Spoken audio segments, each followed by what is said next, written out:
make sure we are live before I do my spiel, because in the past I've done a whole introductory spiel and then just found out that we aren't even live. So it looks like we are.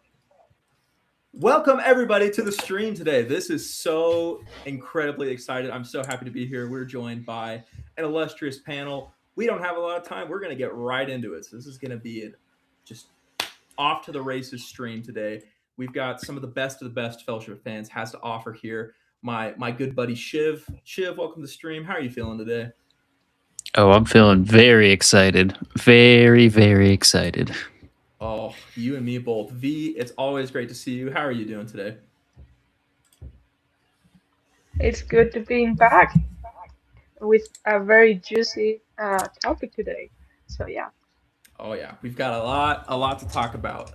Welcome, first time to the live stream, I believe, but a long time member of Fellowship of Fans, Christopher. Thank you for joining us today. We're so lucky to have you.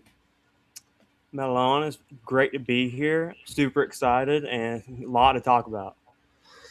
There's a lot to talk about indeed. I saw someone ask why I'm wearing a tie because this is official business. This is a serious stream, and if you're gonna fight a war, you gotta wear a suit.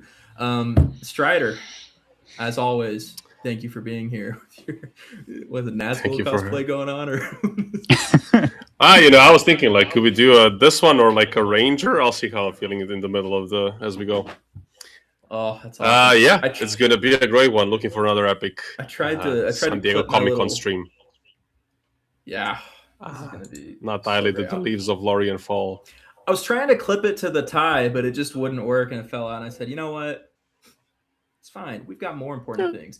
It works. And I do want to mention we have Kyle here with us today, running things in the back. So huge thank you to Kyle for helping everything run smoothly. Without further ado, we got to get into it. Hall H is live right now. We've got a teaser coming out real soon, which we're going to be talking about. We're going to be watching, breaking down bit by bit. But yeah, we are very well standing. Unfinished Tales of 10:30, Book of Mormon at 11. Gosh dang it, no. Solid burn. Yeah, I'll own that. I think without further ado, we should just get right into it. We're keeping it live to see what's going on right now. It sounds like the Hall H panel is going over Blade Runner. We want to talk a little bit about what we've gotten this week so far, because there have been a lot of updates and announcements coming out from Comic-Con. So without further ado, I think we should just start it off talking about, the Lord of the Rings himself, Sauron, our dude. We've gotten some crazy information and cool new looks at him this week, starting off with the banner that we got at on the side of the... Does anyone know the name of the building?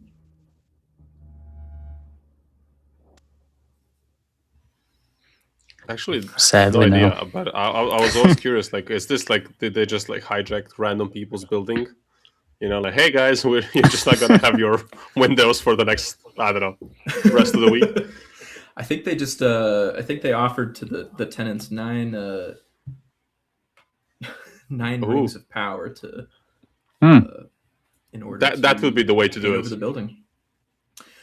What are initial thoughts on this? This is our first look at Sauron in full Mordor attire. He's got this armor on. He's got a ring. Only one ring. There was a bit of a funny moment earlier this week where there was two rings briefly on the poster. But what's everyone's initial thoughts about this?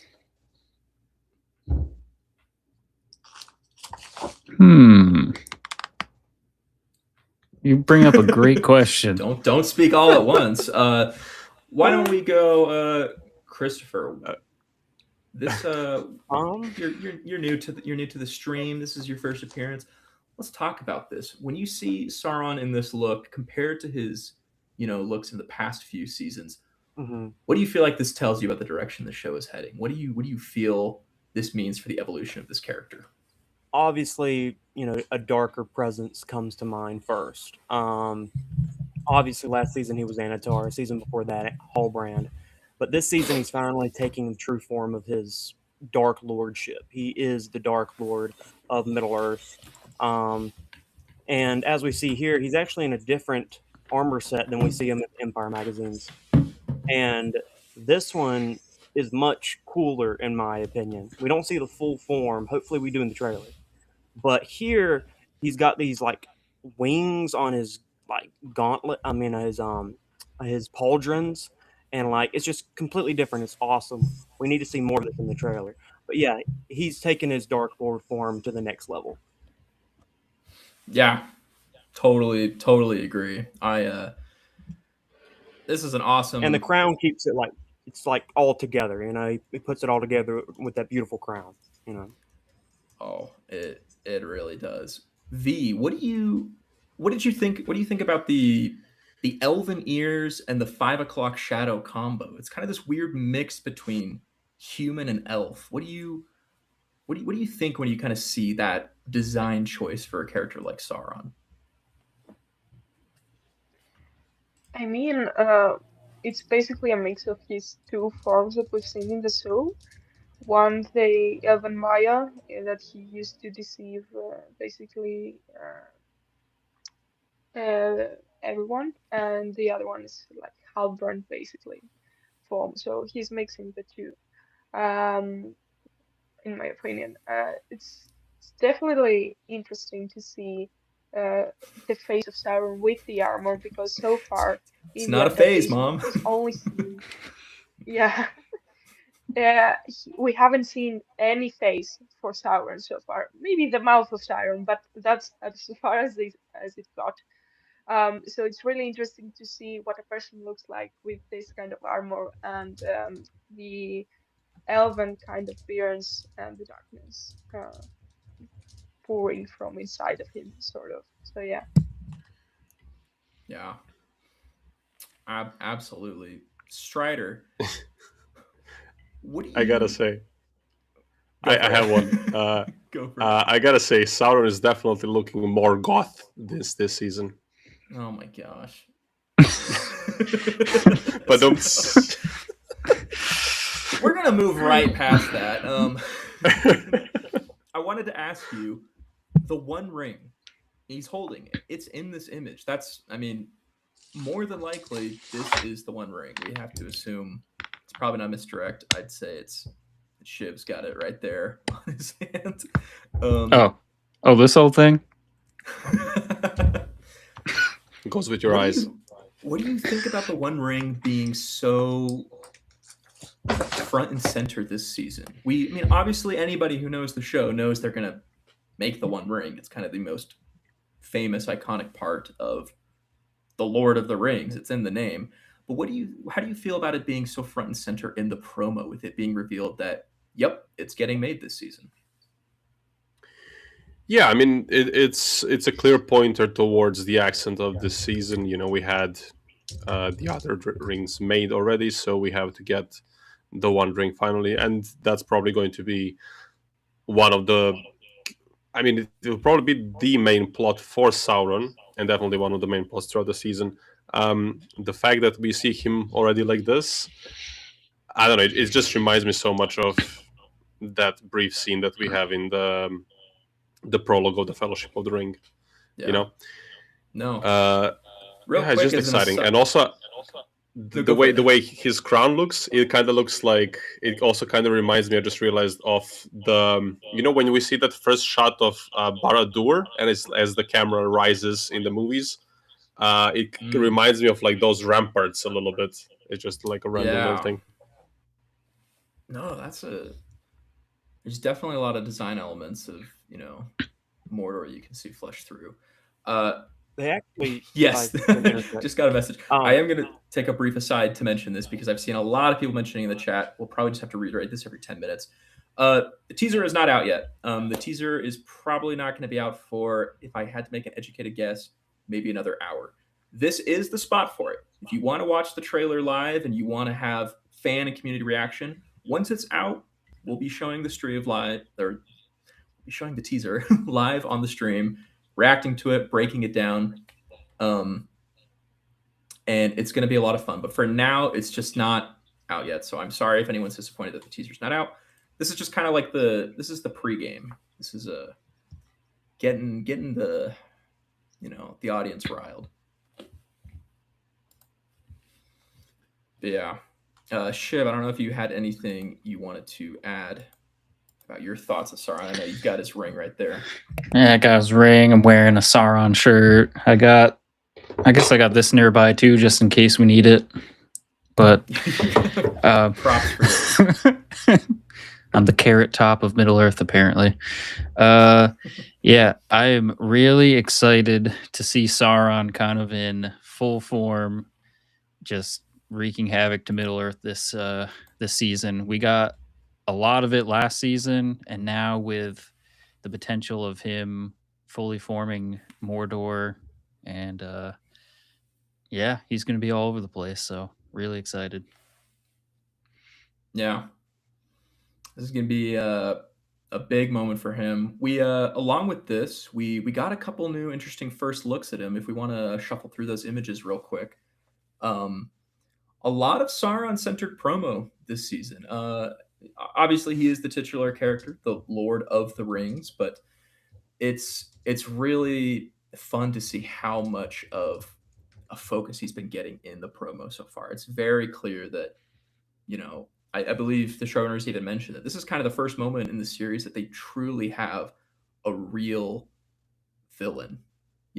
Like he's kind of been operating in the shadows, but now he's out. He's operating without any fear of being, discovered for who he really is. This is Sauron unabashed, and I think that's super exciting to see. Apart from the crown, how are we feeling about the rest of the outfit here? We've gotten a couple different looks at it. What are the initial thoughts or feelings? Well, personally, the pauldron on his right shoulder is what first comes to mind. It's a face. We don't know if it's just a design or if it's someone's face. Some people in the community think it's maybe Gloog's face. Maybe it's just a random orc's face.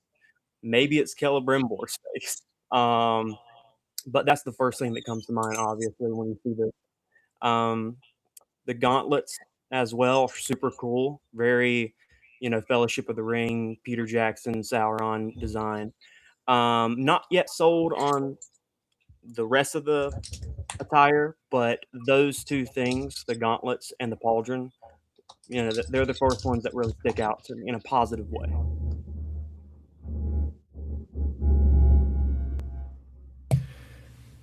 No, I agree. I mean, I'm hearing a little bit of a echo. I'm sorry if anyone's hearing that in the stream. We're trying to hunt that down. But I personally love the amount of different cultures and like elements. I've seen people point this out online that, there's elven aspects, there's dwarvish aspects, there's, Men of the Southlands aspects, there's orcish aspects. This really does feel like a culmination of, Sauron's game plan. He's making these rings, he's corrupting all the races, and he views himself as not Lord of the Elves or Lord of Men, but Lord of Middle Earth. And I think this is a great way to show it through the costume. But since we've got a lot of things going and the panel is starting, we're going to keep moving right along. So we're going right to the next thing, which is Gandalf. I was personally the most excited about this. We got our first look at Gandalf in his full wizard robes and hat. He's got his staff now. Gandalf's personally my favorite character, so I'm super excited selfishly that we finally get to see him in all his glory. I don't know if anyone else is as excited about it, but me personally, this is huge. Strider, what were your first thoughts when you saw Gandalf with this brand new hat, which he may have gotten from a familiar friend last season? Yeah, I remember we tears a lot about getting that hat. I wonder. I think it makes sense that he gets it from Tom Bombadil, especially because they're trying to get this origin story in many ways on how he gets certain items. Let's say, getting his staff, getting his Gand, as one would say, getting the hat. Um, I love the look, and I think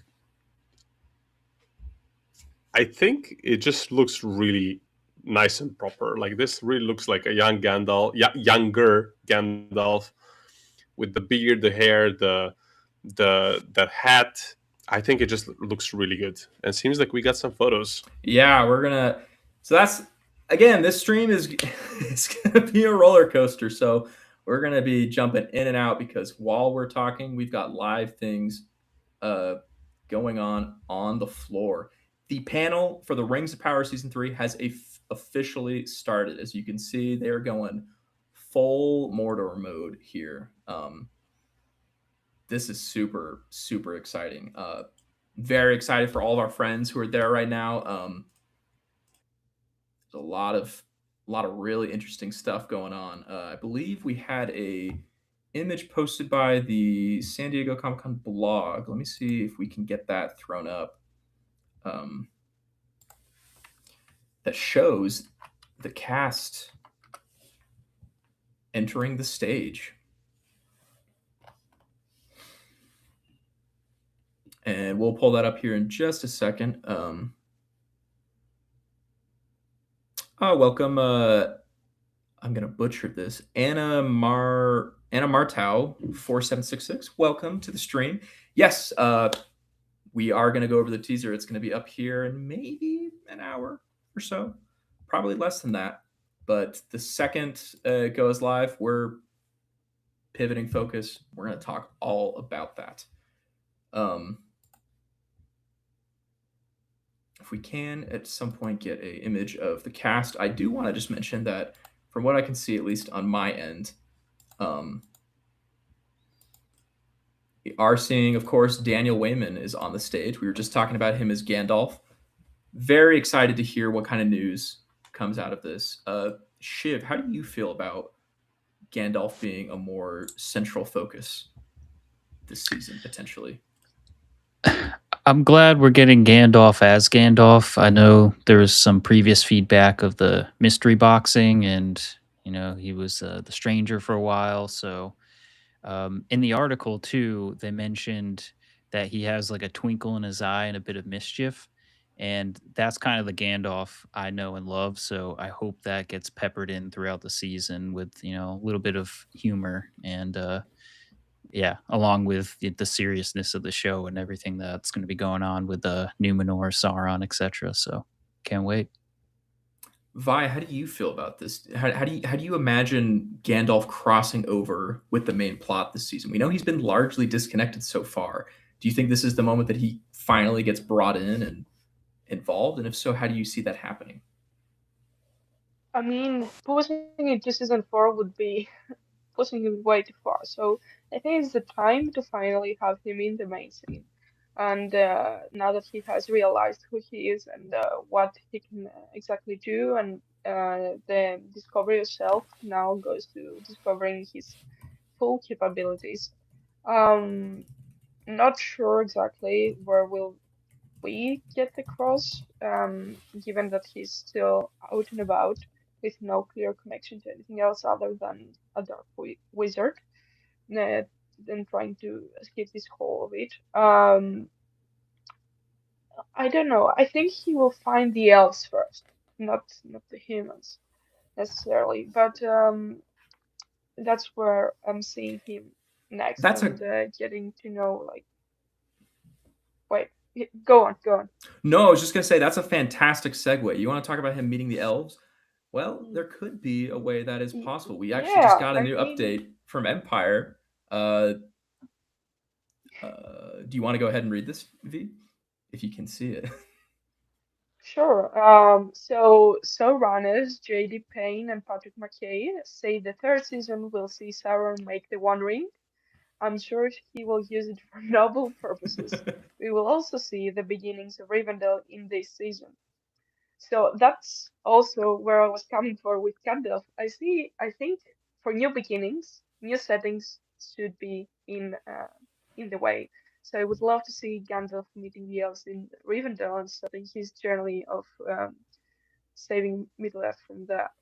Um, so I guess we got a confirmation of if we are seeing the One Ring in the promo or not.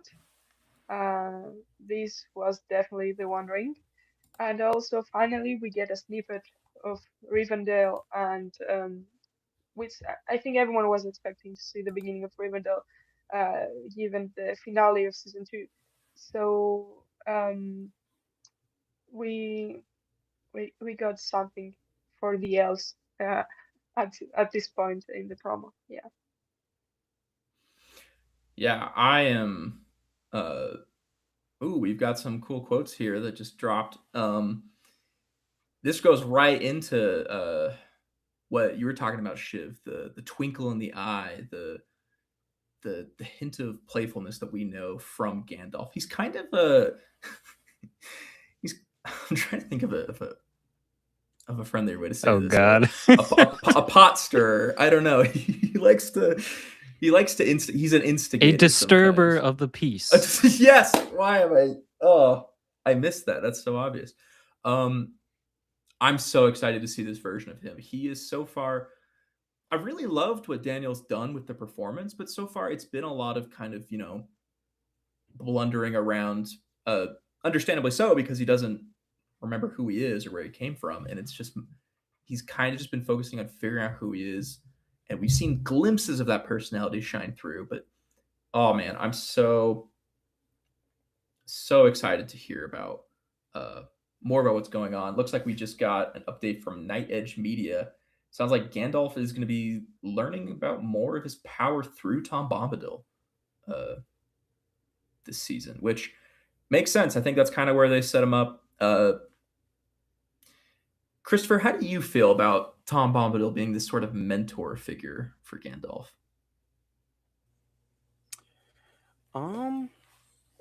Honestly, I don't mind it. I know a lot of people had trouble with him being type of like a Yoda character, a mentor for Gandalf. But personally, I think that it kind of fits the character, considering, I mean, what do we know? I mean, we know that Gandalf and Tom Bombadil have a great relationship in lore. I mean, Gandalf goes and stays with Tom Bombadil for like what 3 years after the War of the Ring, and just talks, hangs out. So I imagine that during the time in which Gandalf first comes to Middle Earth, he's got to have somebody to kind of guide him. So who would that be? Maybe just someone else that happens to be really old and like really powerful, but he also kind of wants to stay in his own lane. Tom Bombadil does. So as long as they don't make him out to be like this, oh, I'm an Avenger now. I'm a Middle Earth Avenger now. Then as long as he's just hanging out with Gandalf, telling him, hey, you can do this, right? I don't see a problem in it. And honestly, Rory Kinnear is so good as Tom Bombadil. I don't really. I mean, I want to see more of him. As much Yeah. as I can, I want to see more Kinnear. So Yeah. No, 100%. I'm right there with you.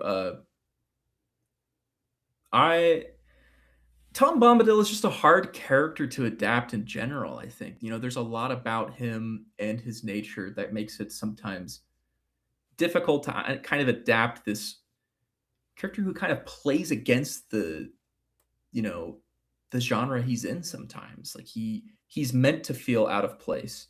And I think it makes him a very difficult and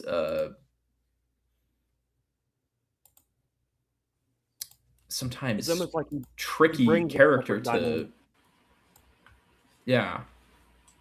Yeah, it's Whoops. like they want to put him in a action adventure show, and the only way that would work is if he's actually mentoring one of the action adventure characters, because he's not going to do any of that himself. But I agree. I mean, especially like I think one of the biggest the only issue really I had with Tom Bombadil in season 2 was his wardrobe. I didn't think it was bright enough. But if he has like bright yellow boots and bright blue jacket, it would kind of contrast not very well with the rest of the aesthetic that they built up for this Middle Earth. Now, personally, I don't care. I will want his boots to be bright yellow, and I want his jacket to be bright blue. But you know, sometimes you just gotta take the good with the bad. You know. Yeah. No, I totally agree. It looks like we're moving right along, so I do want to, of course, we're going to keep doing updates from the panel as they come out, but I do want to kind of move into the next stage. So we talked about Sauron, we talked about Gandalf. This is a big moment. We got Celeborn. He's out. It's announced. Jamie Campbell Bower is officially playing Celeborn. He is unfortunately not playing Bingo Bongo Bulger, as a lot of really smart, talented, and handsome people in the fandom had suspected him to be playing. He's just playing Celeborn, which, all right, that's cool. I'm just kidding. It is exciting. Strider, how did you feel about Celeborn finally being in the show, and we can finally just say Jamie Campbell Bower is Celeborn? Yeah, I mean, it's been a long ride. It might still be the biggest question I have of all the questions I have about this show is, did we have to? I mean, I guess we did, given how the story is constructed, but it is really cool to finally have him back. I hope that we get an answer very quickly where he was, and I hope we get to see him very early in season 3. But I think it's worth mentioning that last year we announced, I think it was last year, the last couple of years are a bit murky for me. We announced that firstly that there was a casting call for someone called codename Arlen. This was supposed to be a knight, and then we later announced that Jamie Campbell Bower will be playing this figure, and then we were theorizing who he could be, and the two main choices were Celeborn or Glorfindel. And I want Glorfindel to show up in this show, but I wanted Celeborn for story-related and lore-related and sense-related purposes to show up as soon as possible. So I'll take the L if we don't get Glorfindel in this season or any other, as long as now we have Jamie Campbell Bower as Glorfindel. I think he has a certain edge to himself that he can stand up and be sort of like this, in metaphorical terms, a fighter figure, which Celeborn is in the lore. He is a great general. He's been in many wars, but also I feel like as good of an actor as he is, that he can also portray the warmth and the kindness that we all, I guess, expect to see from Celeborn and Galadriel towards each other. So I think it's great news. I did think this was good. I did think they were gonna make him walk out on stage, but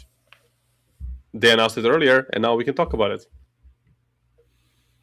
Yeah, no, it's real quick in the chat. I just do want to point out, I saw you, Melonheads. Thanks for stopping by. Always fun to have you in the chat. I see a lot of people in the chat talking about how to pronounce Nazgul. We'll talk about that in a second here. That's next up on the agenda. That's a mouthful for sure. We've got a few more tidbits that just came out of Hall H, so we're going to pivot away from Celeborn real quick, but we'll come back. Maybe leave him to sit for a couple thousand years wherever he's been hiding for a second while we talk about some of these cool new updates. Chiv, do you want to go ahead and tell us what we're looking at here? All right, I'll read from the top here. Owain Arthur, who plays former prince, now King Durin, notes that he really missing Peter Mullen, who previously played his father. He says next season includes a lot of tears, a lot of fighting. Oh man, more tears? We already had the depression of the Balrog and Peter Mullen, which is probably one of the most epic scenes of that season. Oh, now I wonder what that means. Yeah, I'm assuming there's going to be a lot of turmoil in Kazakh Doom from the outcome of losing that father. So, yeah, very curious to see where that lands. Yeah. And then it looks. I was just gonna say, keep your eyes peeled. It sounds like we just got saw a post from Night Edge Media. It sounds like they may have shown the teaser in Hall H. So keep your eyes peeled, because we could be game time here soon. So we're gonna be ear to the ground. But V, real quick, how do you feel about the dwarven plotline this season, barking in shambles? How do you feel about that with the dwarves? We've seen them kind of go through 2 seasons of Balrog and Mithril drama. How do you see them perpetuating into this next season? I mean, whatever makes Varkin go red-headed immediately makes me love it. And I think that we are gonna see some pretty eye-watering scenes. Uh, I mean, season 2 left us in the middle of a schism in Casa Doom. Um, Probably Durin's brother coming to take the throne hot. So I'm ready for the dwarven drama to be the basically side quest of the season. Like seeing all the main events and then cutting off to um, some brotherly quarreling down in Khazad-dûm. Some little dwarves throwing each other diamonds and gold at each other faces. So let's see what how they played out. Yeah, I actually like some of these. Chiv, your keyboard, man. Oh, whoopsies. I'm excited to see how some of these storylines play out that aren't necessarily canonical. I know that some people, draw issue with the non-canonical storylines, but I think sometimes they're the most exciting because you don't know what's going to happen to some of these characters. Like the showrunners made a quote. They said, "Oh, nobody's safe this season." Well, that's not true. We know Galadriel's safe. We know Elrond's safe, and to avoid spoilers, I'm not going to list off everyone, but like we know that a good deal of them are in I fact mean, safe. are they emotionally safe? That's a good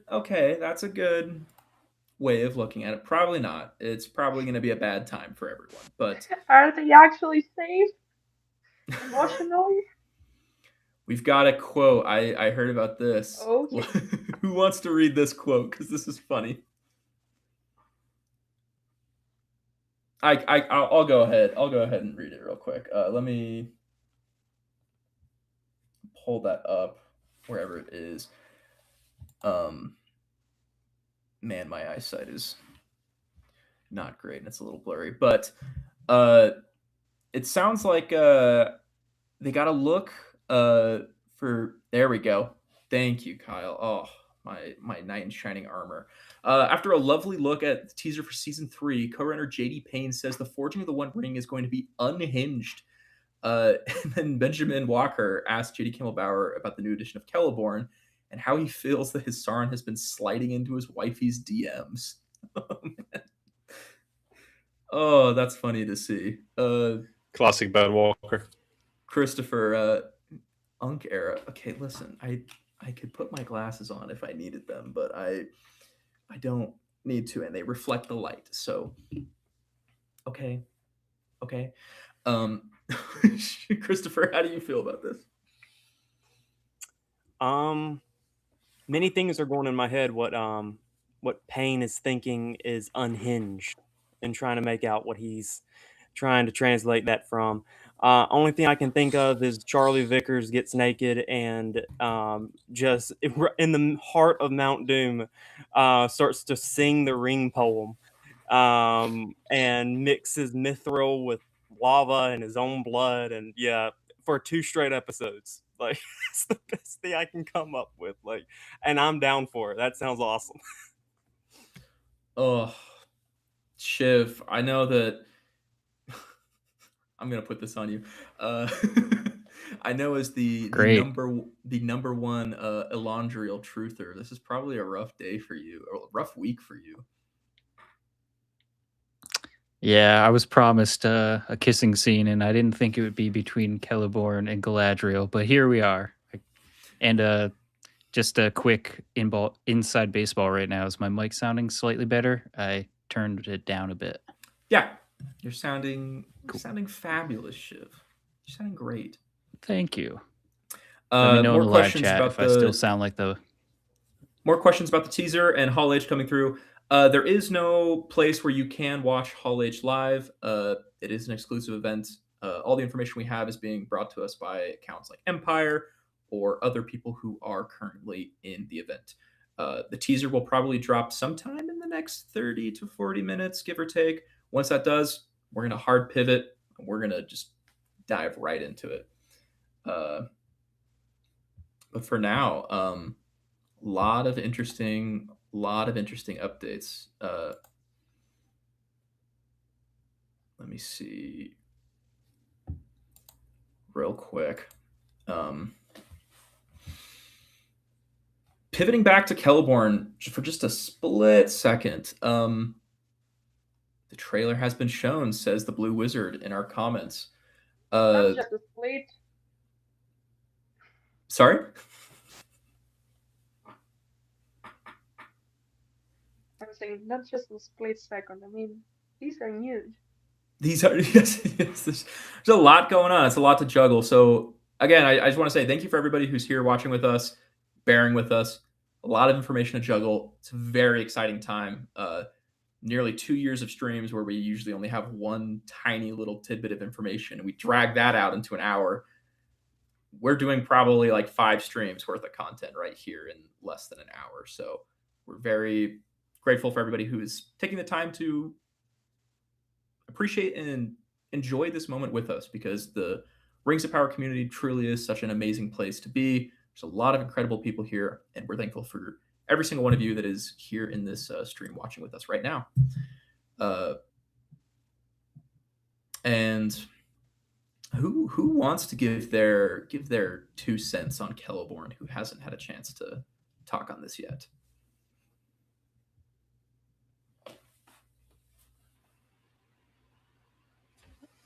Okay, real quick. Someone said, where are the theories on where Celeborn has been? I've got a great video for you by Fellowship of Fans. We put out last week 5 theories about where Celeborn could be. If you go on our YouTube channel, it's one of our videos. You can watch it. Members Jessica and Zelda wrote and narrated the video. It's fantastic. Watch it there. V, take us away, Celeborn. So, we are finally getting the hobby, Teleporno, and all the memes are gonna manifest on our screen. So I'm really excited to finally be seeing the actual romantic couple that we have in this show, because we all remember that heart attack we had last season with Elrond and Galadriel kissing, and what this actually means, and what happened, etc. So now we are gonna move forward, and we are gonna forget that, because we are probably getting something way better with these two. I just want to say the casting is excellent, in my opinion. Jamie Carbon Power is going to be an amazing Celeborn, and he's definitely was like handpicked for this role. And we're finally getting some action from the elves that isn't just pure legislative drama and succession stories and whatsoever.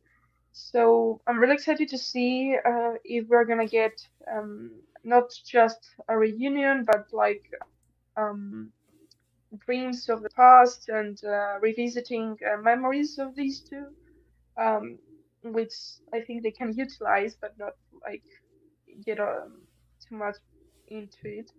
And also, I want to see how we're gonna get Celebrian, if we're getting her a hint That's of a her can of this worms. season or the next one. Yeah, I hope we get to see Kelbrian, but So small odds baby shots. odds are not looking great. No, that was that's Maybe in a great. baby down, baby, yeah, in a It, partner in Galadriel. it's possible. I mean, she was Uh, around during this time, storyline. so I think it's on the table. Real quick though, as I grab a cord off the floor. Yeah, we're gonna pivot to this. Somebody brought this up in the chat. We got it. Anarian is officially confirmed to appear in the Rings of Power. He is going to be in this season. I don't know. Did Night Edge confirm who's playing them? I want to be extra certain. As of right now, all the news we have is just that Anarian is going to be in this season, season 3 of the Rings of Power. Christopher, how do you feel about that? Yeah, some people in the chat are saying played by Andrew Richardson. That could make sense. Huge if true. I won't go through and announce that fully until I see more stuff. But as of right now, Christopher, what do you feel about this? I feel great. Another lore character, and Anarion. He's got a lot. He's got a lot that happens to him, without spoiling anything in the books. Especially towards the end of the Akelabeth. But it's exciting to see, like, where is he? Like, we know that he's in the west of Numenor, and we know that he's amongst the faithful. But what has he exactly been doing? Is he a warrior? Is he a blacksmith? Is he a scholar? Is he a pirate? I want to know more about him. Don't know too much about the actor, but I do know that he's in Ponies with Amelia Clark. So I caught a couple episodes of that, and he's great. He's great. So I went through a little rabbit hole, and apparently the same actor, Richardson, was one of the he auditioned to play Superman, James Gunn's Superman, and was one of the finalists before obviously David Cornsweet won out. So he's got a lot of talent. I expect him to be great, and I'm super excited to finally see him on screen. Oh yeah, it's going to be very interesting to see what they do with him. He's a character a lot of people have been waiting for. Pirate Anarian sounds awesome to me. Real quick, I'm gonna pivot. We're almost at the 12:15 mark, or I guess 12:15 for where I am. 11:15 mark, which is when I wanted to shift to the fourth article, the Nazgul, and this is the perfect time to shift to it because if we can, I'll wait 1 second to see if we can get this video that was just shared by Empire. Some pretty crazy stuff just happened on stage. Yeah, yeah. There's some Naz. Oh my gosh. Whoa. Look at that. What are you doing? Charlie, not today, guys. Put off the clock. Genuinely, you can go. You're great. So jealous. Take your time. That's just how that is. You're great.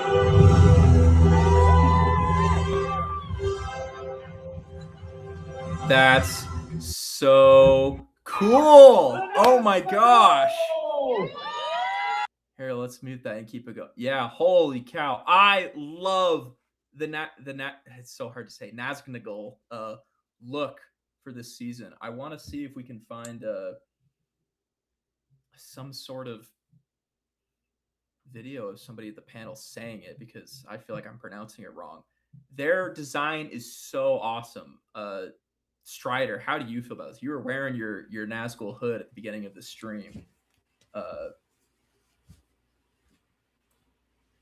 Yeah, you feel you got the Nazgul blade. Hey, fallen man, you know. I think it looks great. I guess you cannot really go too far away from what happened in the movies as well, because the movies were such a faithful adaptation, especially visual, in so many ways to the visions of Tolkien, and if you look at all the artwork, like you cannot do the Nazgul or Naznagol in so many different ways, but I think it looks really cool. And I guess we got to hear some of the music, and now I'm not sure if that's something that we didn't hear before. No, that's here's my musically autistic brain going.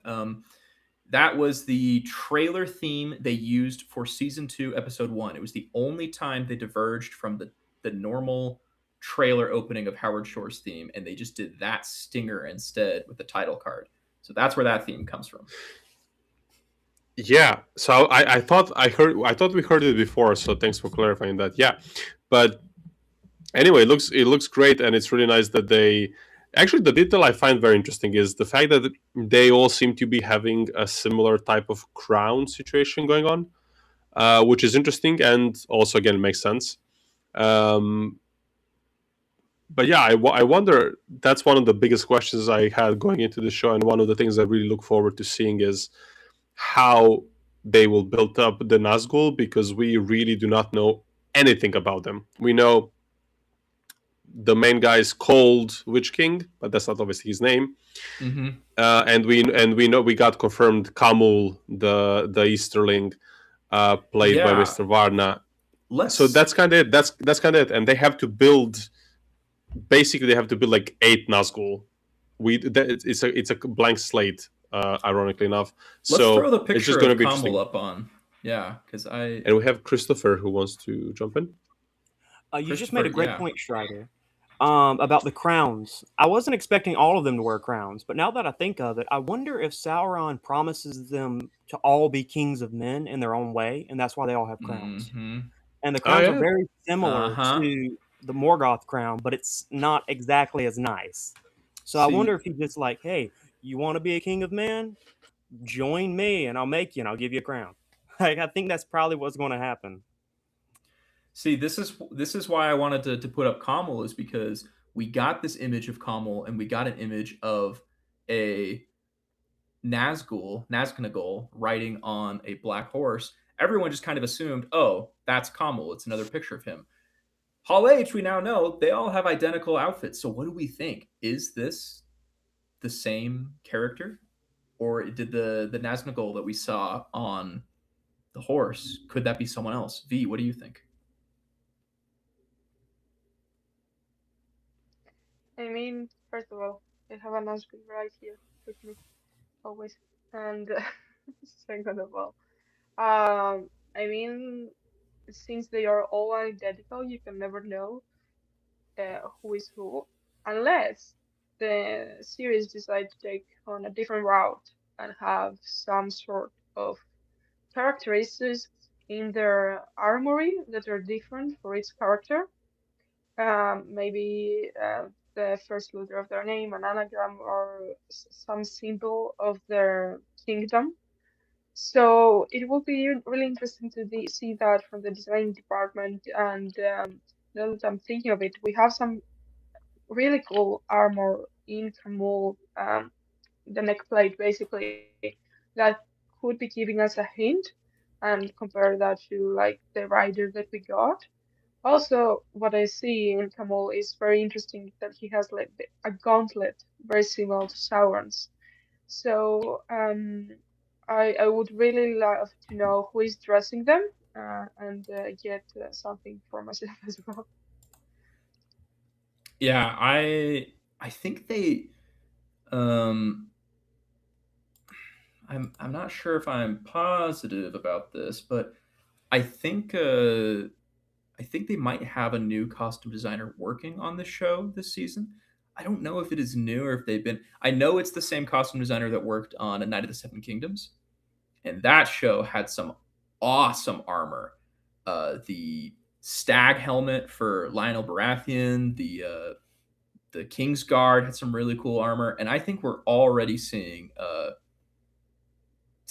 payoff.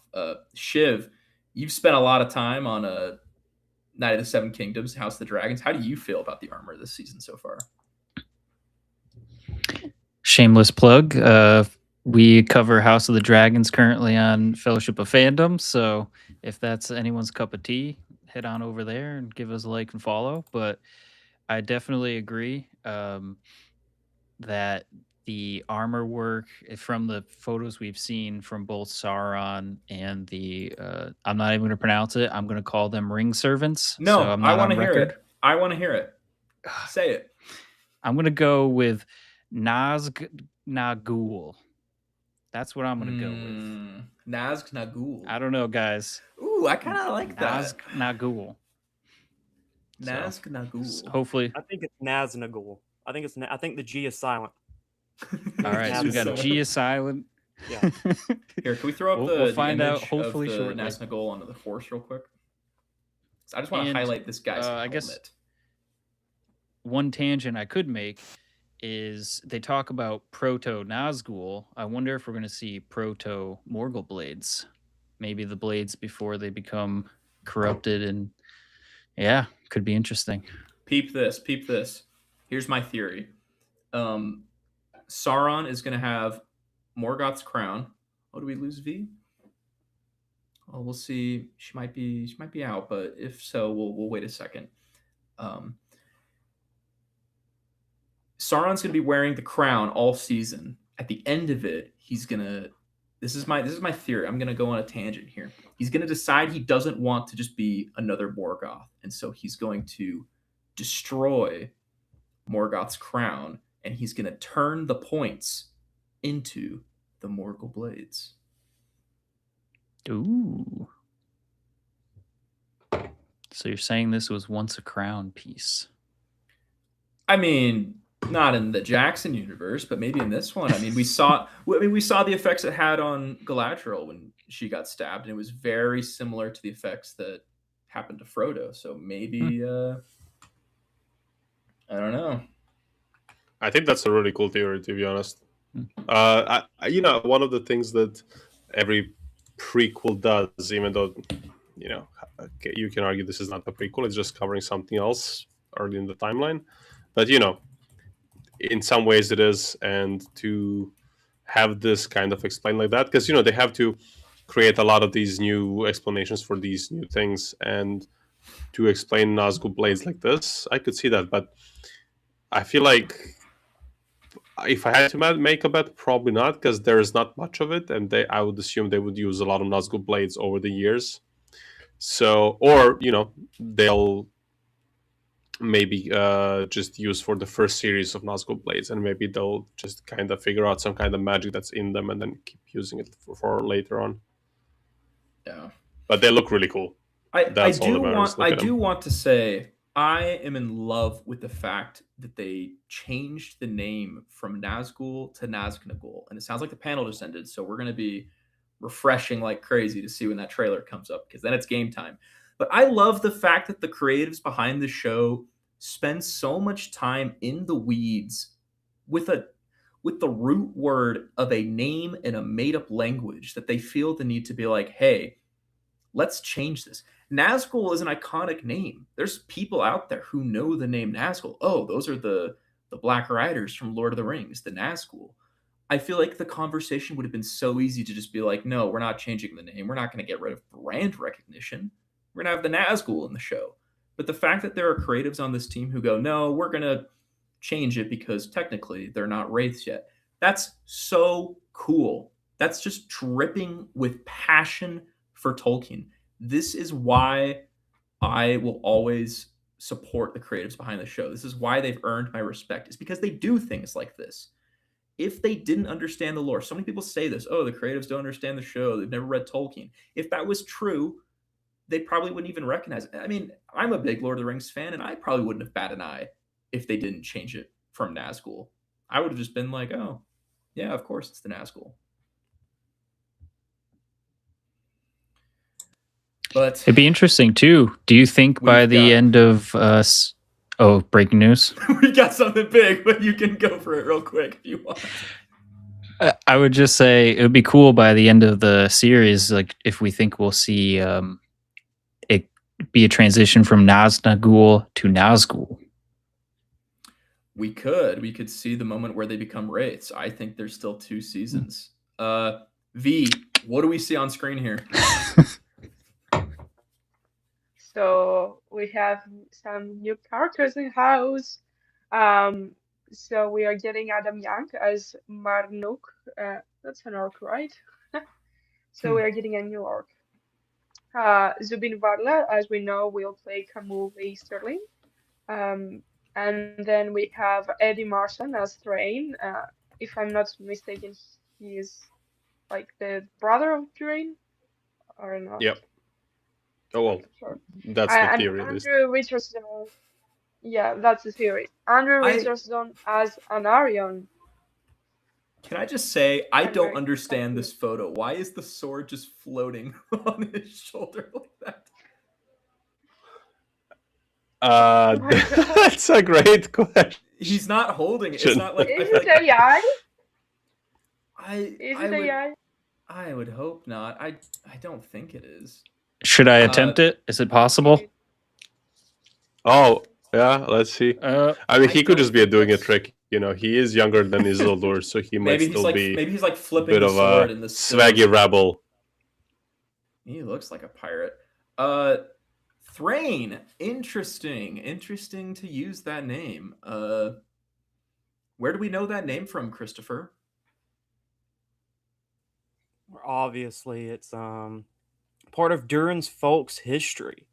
It's very interesting that they use that name, honestly. I know they like to reuse names in this show for their OCs, but it's interesting that they use Thrain, not like Thror. I wonder if it'll be like Thrain the First. I wonder if this is the first Thrain in Durin's folks' history. That's interesting. I know Varking probably loves it, and he looks great. He looks awesome. His armor is awesome, and the beard's great too. Eddie Marzan's fantastic in everything he's in, so I'm excited to see him. Yeah. Yeah, he looks very stylish as a proper. Again, the theory. I don't know if that's confirmed, but it's kind of like a head canon for a lot of people in the family. He'll play Durin's brother, and I guess having someone named Thrain to be in this for the role. For this role, it just makes sense because you can even see at the House of the Dragon, and it's a famous historical fact that dynasties tend to kind of like flip between 5, 6, 7, 8, 10 different names across like a period of 1,000 years, for example. So I think it just makes sense that it's Train, and also it just sounds iconic and recognizable, even if a lot of people might not be able to recall consciously where they know it from. It just sounds like, oh yeah, that's a Tolkien dwarf name. Even though I think this name also specifically comes from the Norse sagas, of course, from hundreds of years ago. Yeah. No, I think it's a fair name to use, and it's not the first time they've done this. I mean, Disa's name, I believe, is a continuation of Dis, which is the name of Durin's sister. So they're pulling a lot of names from the line of Dwarven kings and Erebor for some of the characters in the storyline, which I think is fun. They're using what they have access to. It's a kingly name. We see this done all the time in Tolkien. If you've never read the Silmarillion before, that's by far one of like the biggest shocks you have when you first read it. Is you're like, what do you mean there was an elf king named Denethor? Like where are these? Like he reuses a lot of names, and some of them just continue throughout history, which I mean makes sense. I mean, there's a what the heck? That's why it feels more like history book than. Mm-hmm. I mean, I'm pretty sure, we don't know everybody's names on the stream here, except for me, I guess. But I'm definitely not the first Aidan in history, so it makes sense that, some of these names just continue to be used over the generations. But yeah, 100%. And I think just a quick one. As far as we know, this might have been one of the names of one of the other seven kings of dwarves, or like the founding dwarves. We only know Durin by name, I think. So this legit could have been one of the first ones. Yeah. I mean, royal lines always continue with maybe the next child, like grandpa and grandchild have the same name. And I don't know about you guys, but we do that a lot in my country as well. Okay, we have the trailer. I'm shutting up. Oh boy. We have the trailer? Oh boy! It's on screen. Wait. Get the. Okay, yeah.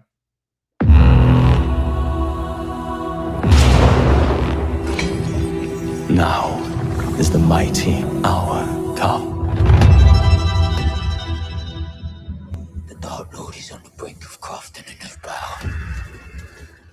One ring to rule them all. He's got armies scouring Middle-earth. Middle-earth will burn. Has it not yet occurred to you? Death might well be the price of saving it.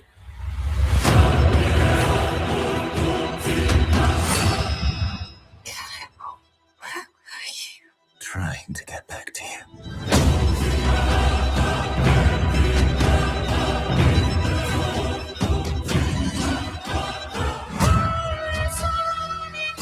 There are no friends of Mordor here. Come with me. The Dark Lord. We have to stop him. The shadow rises to Middle-earth. How would you like to rise with it?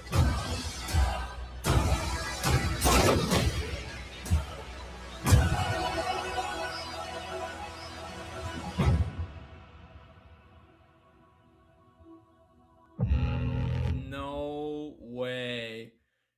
That's so cool. Oh my gosh. That was good stuff. That's That so was good. good stuff. Oh my gosh. Wow. Oh. First impressions, real quick. Let's go around, and then we're going to watch the trailer one more time before we do a little bit of a breakdown. Shiv, how are you feeling? Oh my gosh. Super Heartbroken? excited. Heartbroken.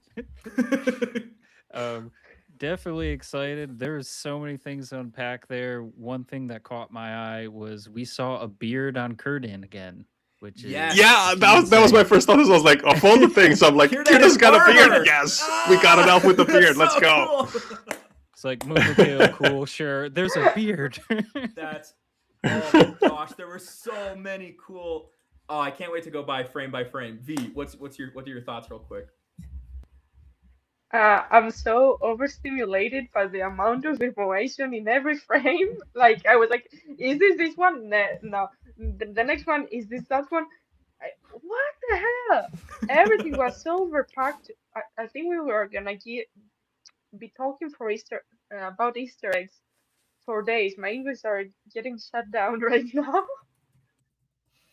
Oh, I can't even communicate. My Greek accent is coming out. No. I'm that overstimulated by that much information in this yeah, trailer. It's Strider, amazing. how are you feeling? I feel like this is the best trailer we've seen so far. Like it looks like the whole show leveled up. Basically, this is the feeling I'm having from the whole thing. Like the images, the scale, the armor. We're gonna watch the trailer. It just looks so good. Yeah, sorry. Yeah, it looks. Oh my gosh, look at that still. Christopher, give us your thoughts real quick, and then we'll watch it one more time. I promise, all the way through. After Exactly what Strider said. This looks like a completely different show. Like I didn't recognize a single place. They showed 1 minute and 43 seconds, and not a single one of those places I recognize, which is good because it's like Middle Earth is so big, and they've shown so much new stuff. I mean, there's so many frames to this trailer of just new stuff. It's like it's going to take days to break down. Well, we're going to do our best. Let's watch the trailer back one more time, and then let's do the breakdown. So please join us for... I know we lost a lot of viewership. I think everyone's off watching the trailer right now. But let's watch it one more time.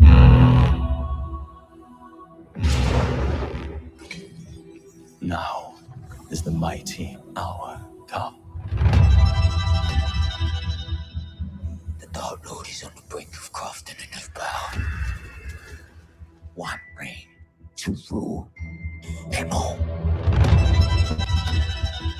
He's got armies Gar in Middle-earth. Oh my gosh, it's the same ring wraith noise. Will burn. So good. Has it not yet occurred to you? Death might well be the price of saving it. I love the Gandalf.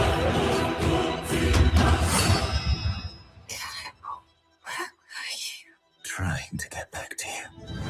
Galadriel has new armor too.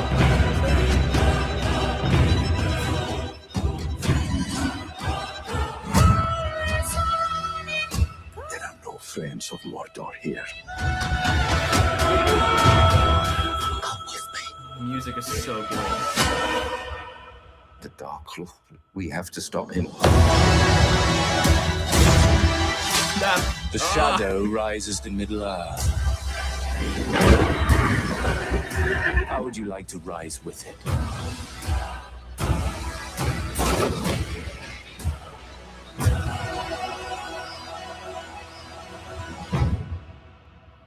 Oh my gosh. Yes. We're so back. We're so back. It started. Oh my gosh. This is it. This is it.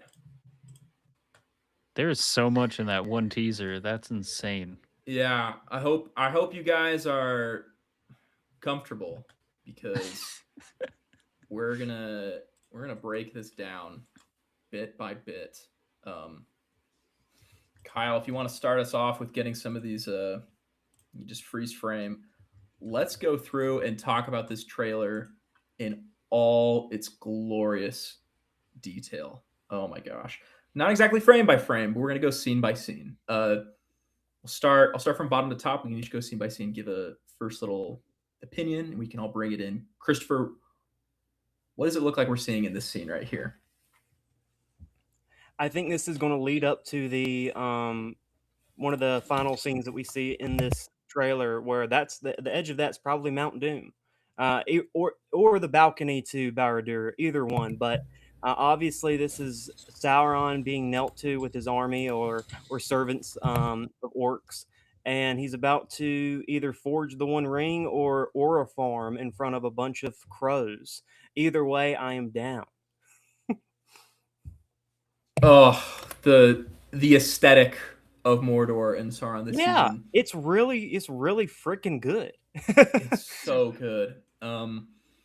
It is with a heavy heart that I do have to announce that V will probably be departing from the stream here shortly. So before she goes, let's go ahead and give her a moment to give us her full, unbridled thoughts on this, because I'm dying to hear what you have to say. And we'll probably still be streaming tomorrow morning this time with how much there is to go over. Are you sure you want to give me the floor for whatever long I have left in this stream? I'll give you time to talk about. You can bring up a few things. Okay. I don't even know where to start. As I said, so over stimulated with the stream, with the teaser. Really don't know. I will take it from Mordor where Christopher left it. So many snippets. I mean, we get the inside of Mount of Doom. We are getting an overview of Mordor. We're getting Sauron and his servants. I think if I'm not getting entirely wrong, like we had a snippet of Sauron at some point in season 1 where he was going down some stairs in his full armor in the cold streams in the cold room of one abandoned afterwards.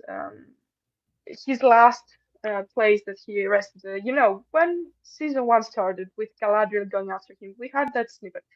Now we see Mordor full of light, but dark light, like this worm of fire that is ready to wreak havoc to Middle-earth. So I'm really excited that we see basically the full-blown return of the Dark Lord among his servants. And we are getting snippets of the forging of One Ring with, of course, the how we say it, in English, Feanor's hammer, and it has so many. This is proper talking. It has so many callbacks to the lore and to history of Middle-earth. Mm-hmm. Even that one scene of forging something new for the destruction of Middle-earth. You have the lore of Feanor in it and of the Silmarils, everything basically. And I mean, what can we say about Celeborn and Galadriel? We are getting them dancing in a glade with the elves. It looks like, I don't know, I don't believe this will be a proper scene. This will be more like a dream, like a thing from the past they had. Maybe that will show when they first meet up in that dungeon. And I think what's is getting confirmed here as well is the theory that Celeborn was a captive for all those years, and Yeah, it looks Galadriel. like he's in some sort of dungeon or something. Exactly, and Galadriel finally found him and got him out of there. So that's um, you as well. Also, was this Gil-galad with the Númenóreans and Alfarazon? I thought I Uh, saw that. we have to find not the snippet with I think A it lot was of the one in the Númenorian army. pool. Yeah, there's Yeah, Gil-galad standing here, right there. here, yes. What is he doing? Also, our friend Ben. Can we talk about our Farazan's like uh helmet? It looks pretty good. It's just with the feathers from the side, it reminds me a bit of Asterix, the known character from um the French character from the comic books. But I guess it's in full glory, this helmet, and it's so bedazzling, but it doesn't really have practicality, so it's proper for a general, I believe. And what else I wanted to say last? Oh, we just got one very small snippet of Elrond. How rude of them. Yeah, he As was only an in it for Elrond, one scene. yeah, as an Elrond fan, I'm disappointed. I want to see more, please. Get us more in the next few weeks leading up to the season 3. Please get me more Elrond in the promo and Rivendell. Although I don't know if I want to see full-blown Rivendell because it will be nice to see it first time in season 3 and in Mm-hmm. the actual episode.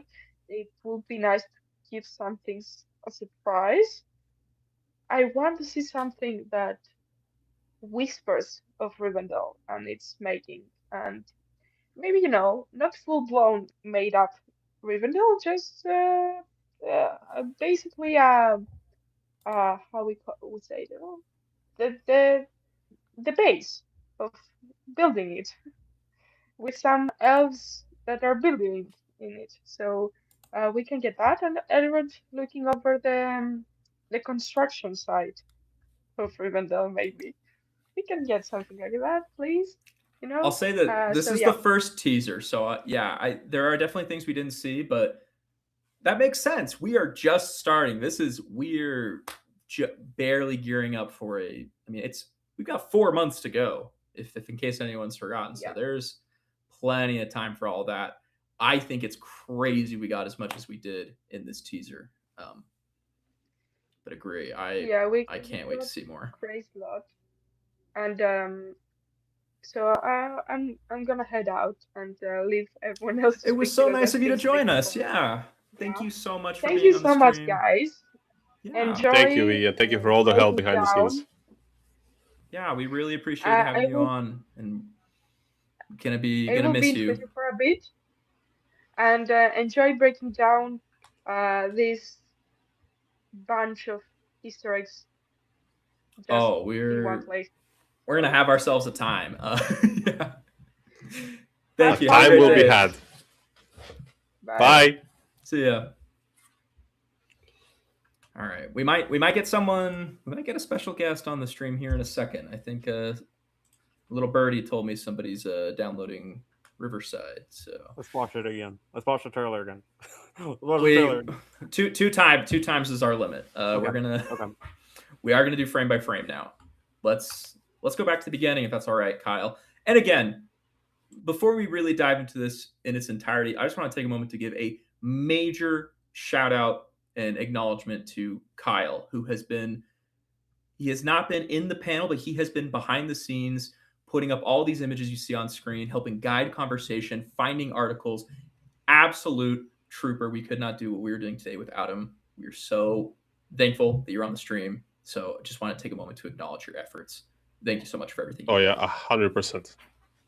100%. But without further ado, oh man, it's time. Let's go into it. So we've got this first one. Let's look at the next frame here, and I'll just go up the line. Chiv, you'll have the next one. Ooh. So like let's see Kyle's here. Grabbing some stuff. So yeah, this is a shot worth talking about. Oh man.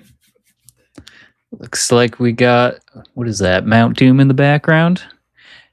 And it could be a different volcano. yeah. It's the Misty Mountains with a bunch of lava on them. There's no way to know for sure. No way to know. But yeah, look at this. Like, we are getting inside glimpse of Mordor. I'm super excited to see the inner workings going on here, like later on in the scene, or in this teaser, I should say. It seems like we have some glimpses potentially of inside Barad-dûr, which is pretty crazy. So this is something that's interesting. I just wanted to point out really quick. It looks like this is the Fortress of Barad-dûr. Potentially. Who knows? There could be a different tower. It looks like it's connected to Mount Doom. Like you can just go through a corridor, which I'm not sure. Is that in line with... I'm pretty sure in the text, Barad-dûr is pretty far away. But again, that's also Barad-dûr of the Third Age, when Frodo and Sam get to Mordor. So potentially he, I don't know. Interesting. What are your thoughts on this?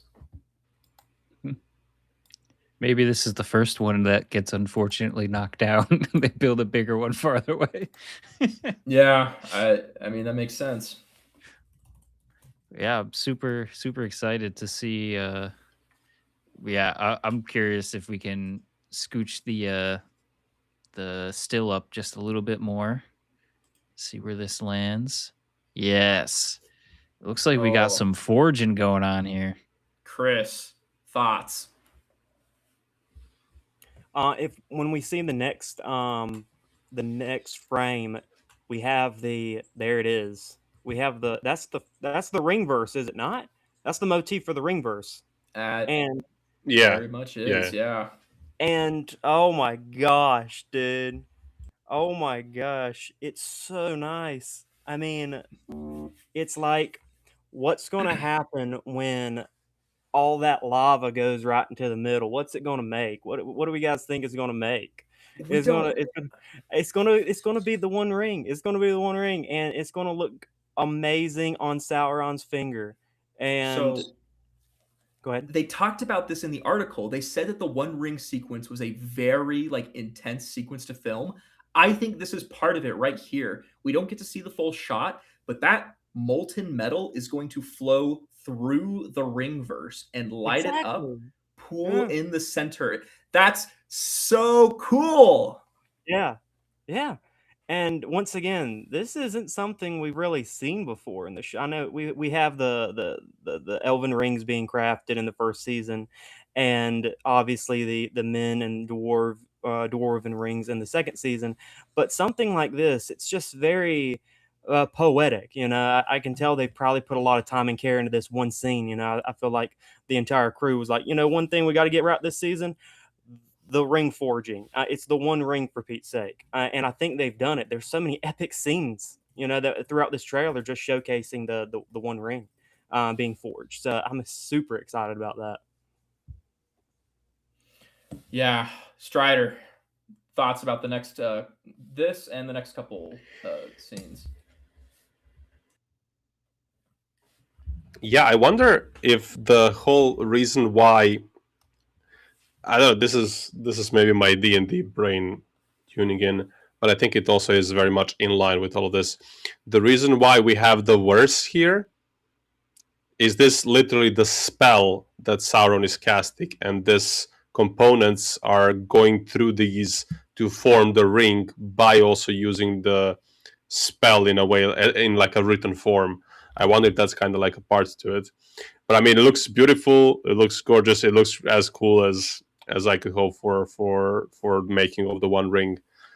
But I really do wonder how they will, because so far they kind of had this approach of, and not to say it was bad by any means, they did have this approach of trying to kind of explain how the rings are being made, and you had like different components put into different rings and so on. So yeah, I wonder what else the making of the One Ring is going to bring, and I wonder if he'll maybe like keep repeating the phrase, or will he sing the phrase perhaps, because singing and the words have such a huge power in the world of Middle Earth. But anyway, I love the shot. It looks amazing, and I'm really curious to see what are the metaphysics of creating the One Ring that will be used in the show.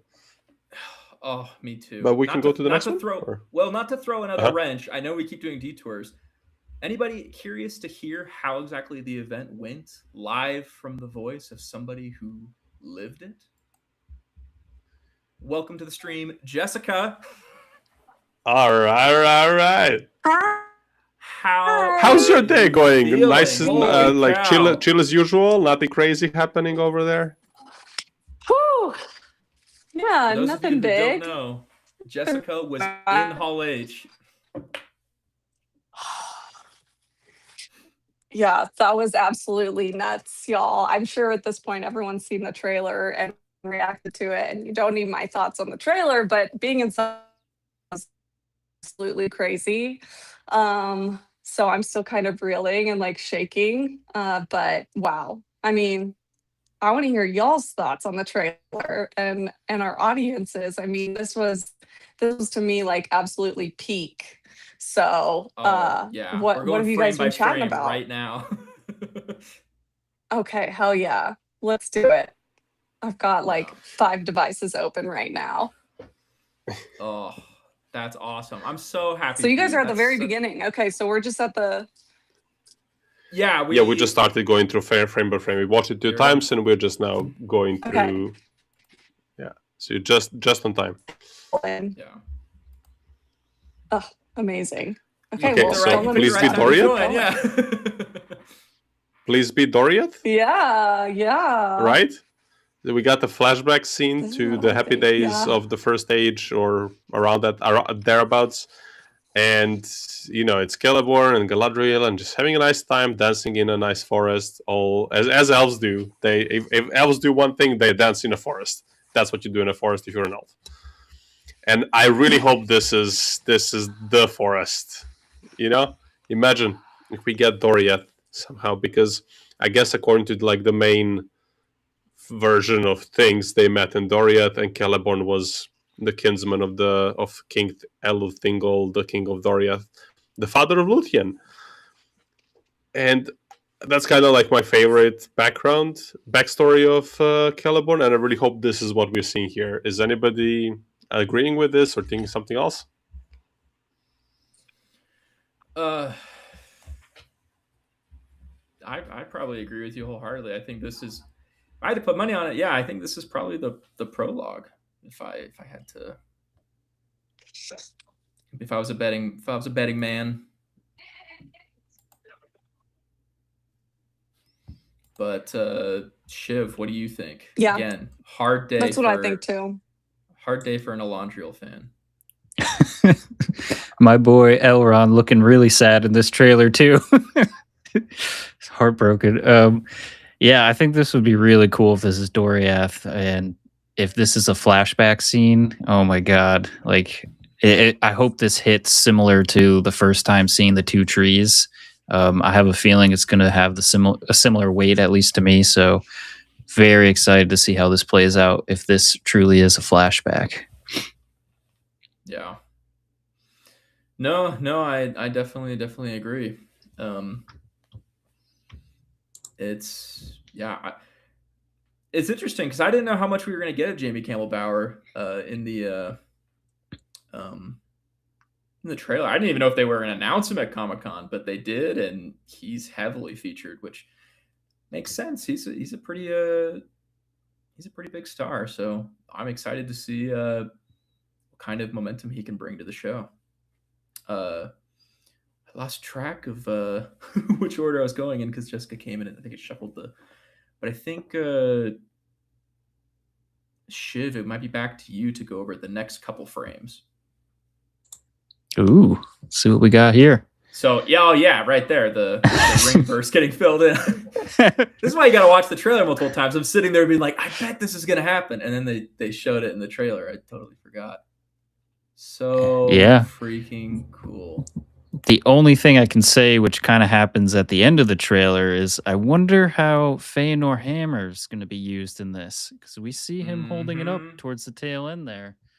So that's I think that's kind of pretty poetic if you think about it. And if he ends up using Feanor's hammer to either craft the One Ring or destroy Feanor's hammer to create the One Ring, that could also be really cool. So I would be I put out a theory video on my Instagram and YouTube page a little bit ago because I was thinking about a comment the showrunners made in season 2 where they were talking about Sauron forging the One Ring, and one of the things they kept saying is, go back and pay attention to what he watched and what he wasn't there for. Does he have everything he needs to build the ring? What did he miss? What might he not have seen? And I spent so long thinking over it. And one of the main things I ended up landing on is I think that perhaps it was the scene where Galadriel gives up her dagger and melts the gold and silver from Valinor. So maybe him holding up that hammer is not him forging it, but him about to throw the hammer into the fire and melt down that gold and silver as a similar scene to Galadriel. And that's what they make the ring out of. True creation requires sacrifice, if you will. Yes. Ooh, that's a really good theory. Do you see we've got Northy has joined us as well. Northy was also at Hall H. Northy, how are you feeling? Is your heart slowed down yet, or is it still beating out of your chest? I'm still trying to process. My head's very mashed, and my heart's racing. I got goosebumps. I'm so excited. Oh, it's so cool. I'm so excited. Look at this. Oh man. What a day. We're just going by frame, giving our thoughts on the teaser. Anything you want to share from your experience at Hall H, or are you just along for the ride? You want to give us your thoughts on scenes as well? You're free to participate. I think I absolutely love the pictures of the fell beasts, and just Sauron in general and Barad-dûr. Obviously, I know I only had 2 seconds, but the little small glimpse of Elrond, I was like, oh! And then Celeborn and Galadriel. It was quite interesting. I know people like to talk about hair, but the dancing scene, I know the bench improves that glade of flowers, and it must be maybe a flashback because the hair is shorter. And then when you cut to the scene in the possible dungeon or wherever we haven't even gotten there yet. I haven't even paid attention to his hair. Well, we watched it. I'll start. Let's do frame by frame. No, we watched it. I just there's still things like that I haven't even clocked yet because. Okay. I did overanalyze. No, you're so good. Yeah, I will say with the Fell Beast, I'm surprised they literally used the exact same screech from the Jackson films, it sounded like. That was surprising. But it's an iconic creature noise. I think the wing patterns of the fell beasts and the fell beasts fluidity do of look them, different a little bit. Yeah, but obviously they are a bit dragon-like, but they are obviously also different. But the VFX and the fluidity, when I think they just look amazing so far. So I'm really excited to see how we'll see that as part of the story. Yeah, Sauron sacrifices the Harfoots into Ordruin. No Harfoots in the trailer. They didn't make an appearance. I think it was an accurate assumption that they're probably not going to be in season 3 this time. True creation requires sacrifice, and according to the comment, Sauron might have used them in some way to create the ring. I don't think so. No, who knows what's going to happen with them, but so far I'm loving this. And I was going to say, like, I like this shot because this it's a fell beast, obviously it has to be. It looks brighter than usual, so I wonder if this is like a younger one somehow. And also I feel like someone in the comments said that they haven't been seen for ages, that they haven't basically been seen before so they could be the ring rates get them in the. They've been living so I wonder if this is like, I wonder if this is like the only one, or like the Primarch or of some kind of this type.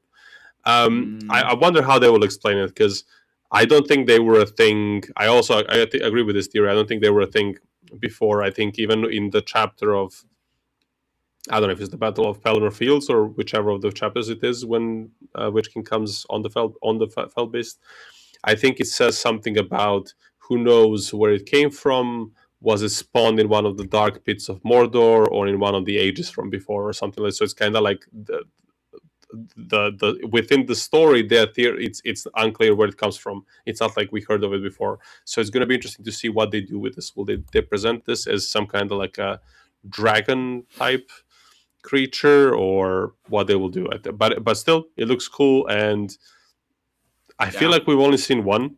So I wonder if maybe the man himself might hop on, because you get if you're the main guy, you get the coolest ride, right? Oh yeah, that would be awesome to see him writing it. But maybe it'll just be for the Nazgul. Let's go, Chris. I think next couple frames. What do you think? Maybe we skipped a few. I don't know if we. Oh, Gandalf. Did we jump ahead a lot? I don't know if we did jump ahead, actually. Oh yeah, we jumped ahead a lot. So we did the foraging. Sorry. Okay, so we're right here. Look at that aura form from the Dark Lord himself. Wow, man, what a shot! It gives very Ted Naismith, in my opinion. I think this whole trailer does. This one shot in particular reminds me of a Ted Naismith painting, and I mean, like, how can you not love that? Like, that's literally, in my opinion, the embodiment of Middle-earth. And I guess Sauron got his idea of using crows from Sauron himself. And yes. Like, I was going to say, is he doing something similar? I assume they're probably being used as spies in some way. Who's he spying on? I have no clue. Maybe it's Galadriel. Calling it now. Maybe it's... Mm-hmm. He sends them to find out that Celeborn's been rescued. This is how he learns that. Okay. That makes sense. But yeah, it's a great shot. Again, I think he's in the armor. Armor. Not just his attire that we see in the Empire magazine. But it's a great shot. Oh, yeah. Absolutely. Jessica, if you're still here, do you want to give us your thoughts on the next couple frames? Yeah. Can you hear me? Because like the connection is so bad. Yes, we can hear you. Okay, cool. Are we on the orc? We are. We're on the orc. Okay, and his name is Manuk. Is that what we've got confirmed? It was something. I think it had at least 3 syllables, but I don't remember what it was. I think there was an I R think in it was. there. Oh gosh, because Maru? I It's like definitely typed. Monorok or something. Yeah. I thought it was MANU with the thing KH or something, Marnuk or something. Anyway, I'm obsessed with this design. This is Adam Young here, and he looks so cool. And his little smile and hearing about the dynamic between him and Arondir, who does not trust him. Like Yeah, Rondir looks I've so always been, unhappy. yeah, I have been hyped for this storyline. Like I'm living for it. This orc is going to be my friend. Like I just love him and he looks so cool and so creepy in the best Just way. Marnuk. I And checked. yeah, Marnuk. Okay, yeah, I can't roll my R's like Strider can. Absolute legend of the R rolling. So yeah, this is I'm anticipating this storyline so hard. Like this guy looks incredible. This is one of my favorite Oh, Uruk designs that I've seen. well, I just saw a wild. Sorry, I saw something pop up and then it disappeared. So keep going. Oh, there it is. Look who it is. Who is The it? big man himself. He's here. Harry. Yes. I cannot stay too long. I only got 30 seconds, but wow, what a trailer. I think this shows, I'm so happy, everyone's got to see it. It feels like a whole different show. There's so much in there, and I'm sure you guys have already dissected so much. But yeah, so many fun We things. just started. Oh, you just started? No, yeah, it's almost, that's been nice. But no, yeah, really exciting. Again, thank you to the team, everyone here as well. And yeah, very, very exciting for the fandom, for everyone. Some of the ring rates, the Galadriel Celeborn scenes, seeing Barad-dûr, so much in there. So yeah, that's all I can say because I have to get out now straight away. But saying really, really good. And yeah, great to see high viewership today as well. Really, really excited. And Aidan, you look good as well. Dress up for the occasion. Thank you. Thank you. Cool. You're too All kind. right, see you guys. Okay, see ya. Bye. How dare you stand where Glug stood? I love that. Oh, all right. Jessica, I'm sorry. Do you have anything else you wanted to say about this or maybe the next frame? Show me the next frame. I'm not getting Harry's audio. Like I'm not getting, so I'm like my connection is about to cut out. I'm in the conference center at the hotel. Like I can't even go to like my room and get better Wi-Fi. So I missed all the jokes there, but no, I'm gonna let you guys take over because there's so much going on here. I'll let someone else talk about this shot of Galadriel. Yeah, me and my 5 devices exactly lost their Hobbit. Like nothing is working right now. But I am so excited for Marnuk. He is my best friend. He and the Mumak are my best friends, and that Mumak is also going to be Gandalf's friend. So you guys can have fun talking about that later. But y'all be good. And thank you to everyone in the chat for joining. And you guys have just been killing it on socials. Aidan, Chiv, Strider. Oh, you've Chris. been killing Thank it. you. You've been killing it. I ain't been doing shit, but having fun. Have some fun But for thanks, us. guys. Yeah. Okay. Thanks, guys. I appreciate it. Appreciate having you on. Cheers. All right. I'll talk to you later. See ya. Bye. Bye. All right. I hate to keep doing all this jumping around. I promise we'll dissect the trailer. People are clamoring for the comments. Yes, we have seen it. Let's talk about it for a second. Simon Pegg as the Balrog. If we want to go ahead and get a Balrog image up. This was announced. The Balrog will be speaking this season. He will have a role in the show. He will have a conversation with Sauron, I believe is what it said in the article. And he'll be voiced by Simon Pegg. What do we think about that? Well, that's certainly news. Okay, firstly, that's a great photo, Simon Pegg. I love Simon Pegg. That's a brilliant photo. Well done, Kyle. I guess. I mean, I think it's really cool that we'll get to see. Sorry, to hear Balrog speaking. He is one of the Maiar. He is now fallen Maiar. He's a demon, but still, he's a being of terrifying intelligence, I believe. So I think it's really cool. But I would not have thought of Simon Pegg being as someone to voice a Balrog, but actually I can see. I mean, he's a great actor. I'm sure he's going to do a fantastic job of that. And also, just one more time, this is such a good photo. He looks so cool on that. Hell yeah! Can I interject real quick? Please. The the concept of having a Balrog speaking is actually pretty awesome. I don't know exactly why a Maya would not be able to speak or be a mute, considering Gothmog was the lieutenant of Morgoth, and I mean I know people will probably say that, oh well, they're beasts and all that, but it's like, yeah, Tolkien never really says they're beasts. That's more of a illustrative perspective from people like Ted Naismith and obviously Peter Jackson.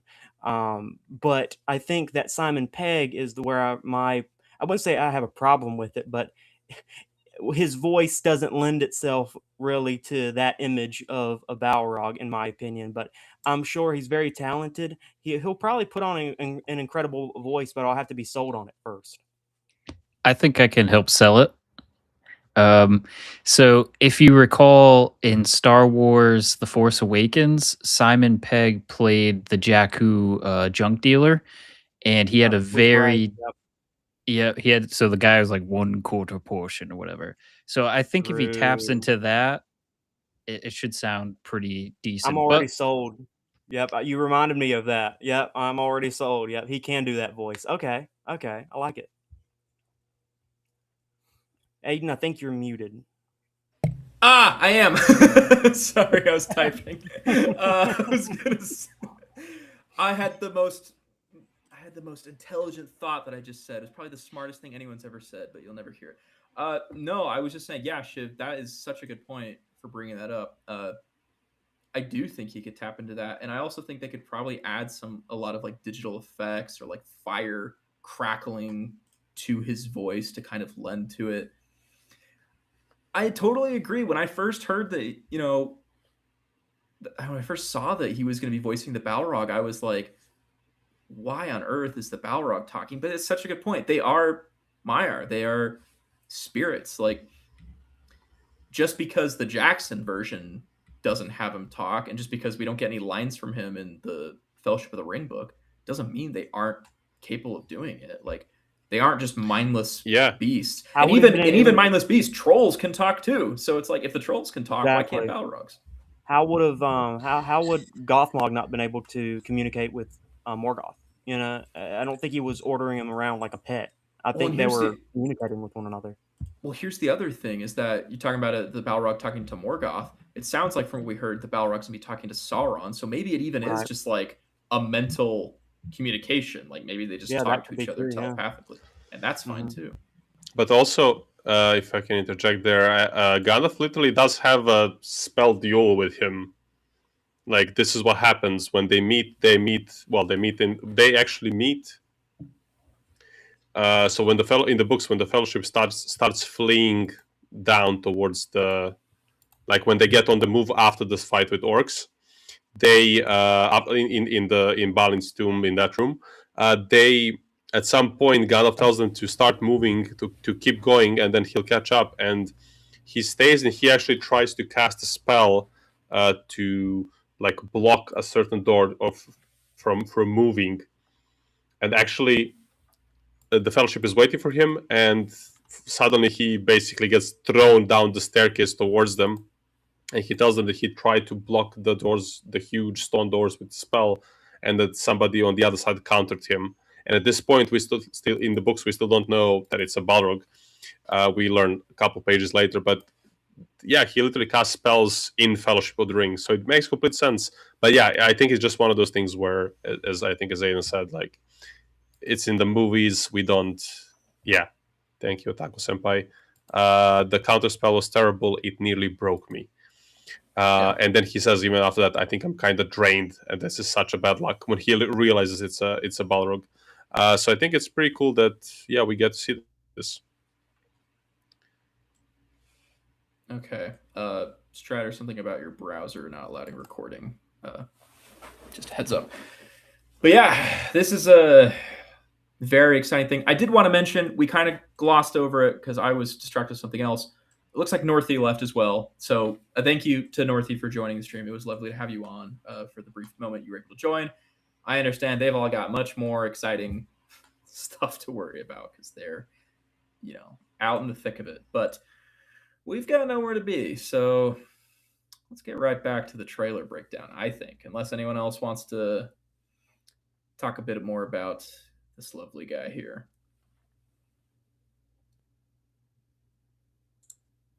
Let's see that teaser. All right, let's go back to the teaser. This is the scene we're on. I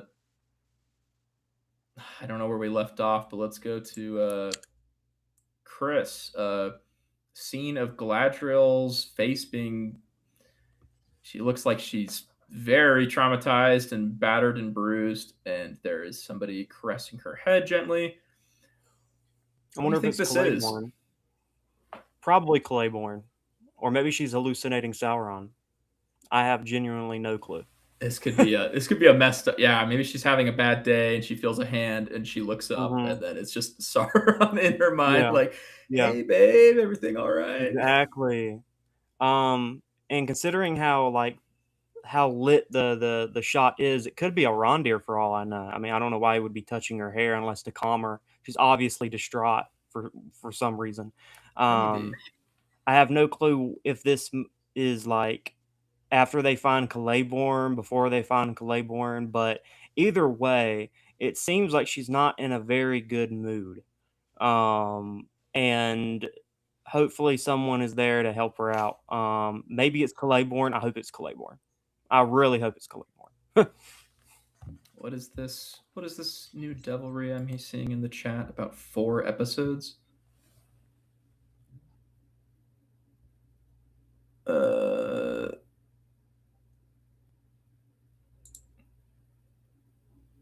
Haven't seen anything personally on my end. That'd be crazy if that's true. I'll keep an eye out for that. 4 episodes at once is wild. I hope they don't do that. Oh my gosh, that's going to be so much work to cover. It was first 2 episodes, then 3 episodes. This season will be 4 episodes to start. Next season's going to be 5 episodes, and then we're just going to go ahead and throw all the episodes of season 5 on the plate at the beginning, and we can binge it all at once. I don't like that. That's not something that I feel comfortable hearing. I'd rather it be less episodes than more. But real quick, next scene. Looks like we've got a little bit of a Nazgul if you want to keep going on that, Chris. Yeah, this is from the Empire magazine shot, or the Empire. Yeah, I mean, he looks great. He looks fantastic. I wonder if this is the lead up to that one scene we see later on in this trailer where he picks up that dude. I think that's probably what it's going to be. He's going to come across a bunch of elves and be like, I can take these guys on all by myself. And he probably will. Because that's just how cool these Nazguls are. But yeah, he's in the middle of a forest. I wonder who it is. I wonder if it's Kamul, if it's Belgezar, if it's Kemen, if it's any of these possible Nazgul candidates. We'll have to wait and see. Another thing. Go for it. Another thing that's pretty cool about this scene is it almost mirrors Fellowship of the Ring scene. I think. Gonna say that. Okay. Yeah. Go for it. Also, you're a little close to your mic. Oh, all right. I'll back up. There we go.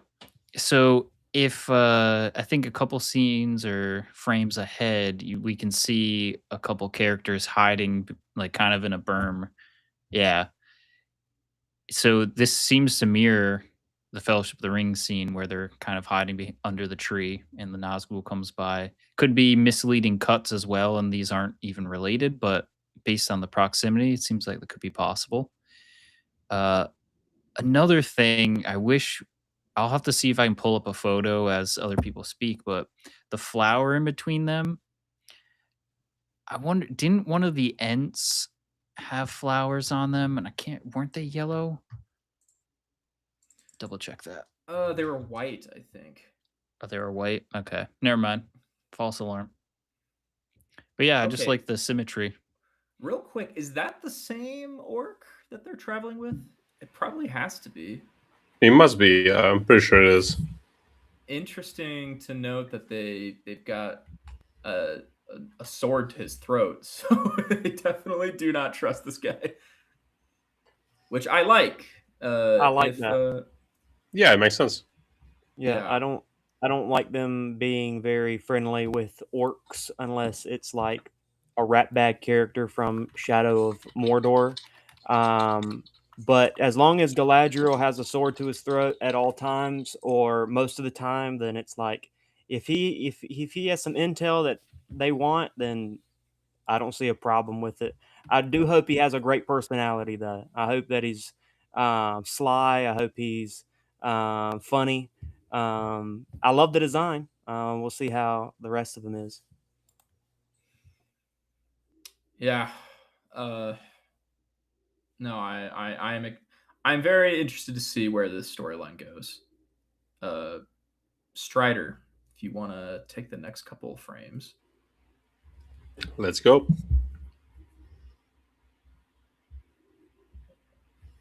If our good friend Kyle is still, yeah. So we see them, yeah. It looks like, yeah. You go ahead. What do you think we see here? I don't know if there's like a slightly more of this scene, but it does look like a couple of orcs going through a forest. I mean, can't really discuss that much. I wonder. I mean, okay, let's try to connect some things. So the previous scene with Arondir and Galadriel and the orc. I wonder if they're traveling somewhere and like maybe there's like because what you have that whole for Sauron and elves in Eriador in this period, which maybe is something that they will not fully show, but there could be like scattered groups of orcs across Eriador. Let's assume that it's this area of Middle Earth. So who knows what's happening? They might have overtaken basically that part of Middle Earth, and then there are only like certain free parts like Lindon and Rivendell. So it would make sense that this is just maybe like one of those shots where we see orcs patrolling around, and it's just further showing us the dire situation that the world is in, and also that Arondir, Galadriel, and the orc are. I guess that's kind of like the best guess I can do here. But maybe we can see the next one. Yeah. The next scene, I think, is the one we talked about a little bit earlier with the fell beast flying overhead. Yeah. Yeah. Yeah, I wonder, like, this must be the scene, or this must be the season where, Sauron just starts winning, basically. Because, if you know what happens with how Numenorians get involved later down the road in the story, we have to see Sauron win, or kind of like get to close, not win, but like get very close to winning. So this is just probably all part of this, where Sauron is spreading his forces across, and if that theory was right, he might be also the man like riding across and like overseeing his army's advance. I feel like if I had to make a bet, I would say that's what's happening here. Yeah. This reminds me of the scene from Fellowship of the Ring when they see the fell beast fly overhead when they're on the Great River and they don't know what it is. They just see some massive winged shape. This is exactly how I picture that moment in the book. But let's go into the next couple frames. Chiv, what do you think? Ooh, yeah, you've got some interesting. Yeah, what the heck here. is that? It's all on you, buddy. Great. You tell us. Come on. Oh my god. I'm assuming this has to be related to our friendly neighborhood Dark Wizard. If I had to guess, or it could be related to Gandalf. I don't know. But It looks like that's the scene that's kind of painted here. As we see Gandalf next. yeah. I bet you So he's maybe being shown like a vision or something. 'Cause, yeah, that's definitely He's a Gandalf. servant of the secret fire. Just throwing that New- out there. yeah. New robes looking fresh. Oh yeah. Oh, so maybe this is like I know we were talking about like the Yoda Tom Bombadil earlier. I wonder if they're doing some sort of gain more of your Oh. powers, and this is where he unlocks more with the secret fire. I think that would make sense. I hope not. I hope the secret fire isn't something they show physically on screen, because it's a very ethereal element of Tolkien's world. It's kind of this like it's we don't need to get too into the weeds of what the secret fire is, but I almost hope that they leave that kind of up to interpretation. And yeah, it does We'll have give to see. very Moses vibes, as Kyle said. Okay, Yeah, one it does. more. I was going to mention that. Yeah, Moses All in right, the one more desert. frame, Chiv. I think we've got the Dark Wizard next. Yes. So this looks like the same lighting. I know you said that you think this is Tom Bombadil, but what if this is the Dark Wizard? Ooh, a lot could happen then. I wonder. I mean, this could lead to many things. Could Gandalf sway the Dark Wizard into joining him on a quest, perhaps? Or is he going to continue down the path of dealing with dark dealings with Sauron? So this could be a turning point for the character, which could be interesting if they decide to go that route. Yeah. We do know from the Empire article we got yesterday that Kamel, the Easterling, is going to be convinced to join Sauron in part because Kamel feels slighted by the Dark Wizard usurping his power, and he wants to get it back. So if Sauron is giving somebody that's mad at the Dark Wizard power, that seems to reason that maybe Sauron and the Dark Wizard are at odds, because he's directly giving somebody underneath the Dark Wizard a shot at, more of a fighting chance. Curious if maybe he's like, oh shoot, I can't beat Sauron. I'm actually gonna. I don't know. It'd be cool to see if Gandalf can make him not evil.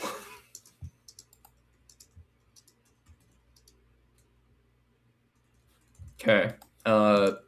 With that, sounds like Kyle is going to be hopping off. Thank you so much, Kyle, for everything you did during the stream. We could not have done this without you. I'll go ahead and but seriously, it's the amount of stuff this man has been doing this whole time since we started. It's been crazy. So thank you so much. Thanks, man. I don't know how he did Hopefully we get to see you soon. I don't know how he did the thing where Also, he minimized it. He had a much better. Otaku Senpai brings a solid point. Can we just call the Dark Wizard Palando at this point? I suppose we can. Yeah, I mean, that's a leak that we brought. Oh man, my sharing screen is not as good as his. Let me see if I can. You know what? What if you try full screen and then share window? Yeah, I'm just gonna full screen and sit. There you go. There we go. Oh yeah. That worked. Okay, so let's jump back to where we were.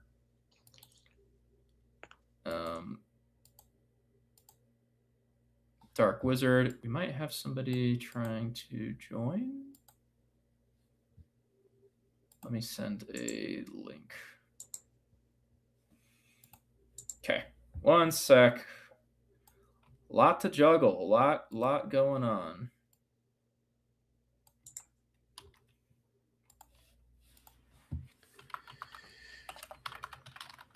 if I may interject real quick with my Go own for it, thought. please. Yeah.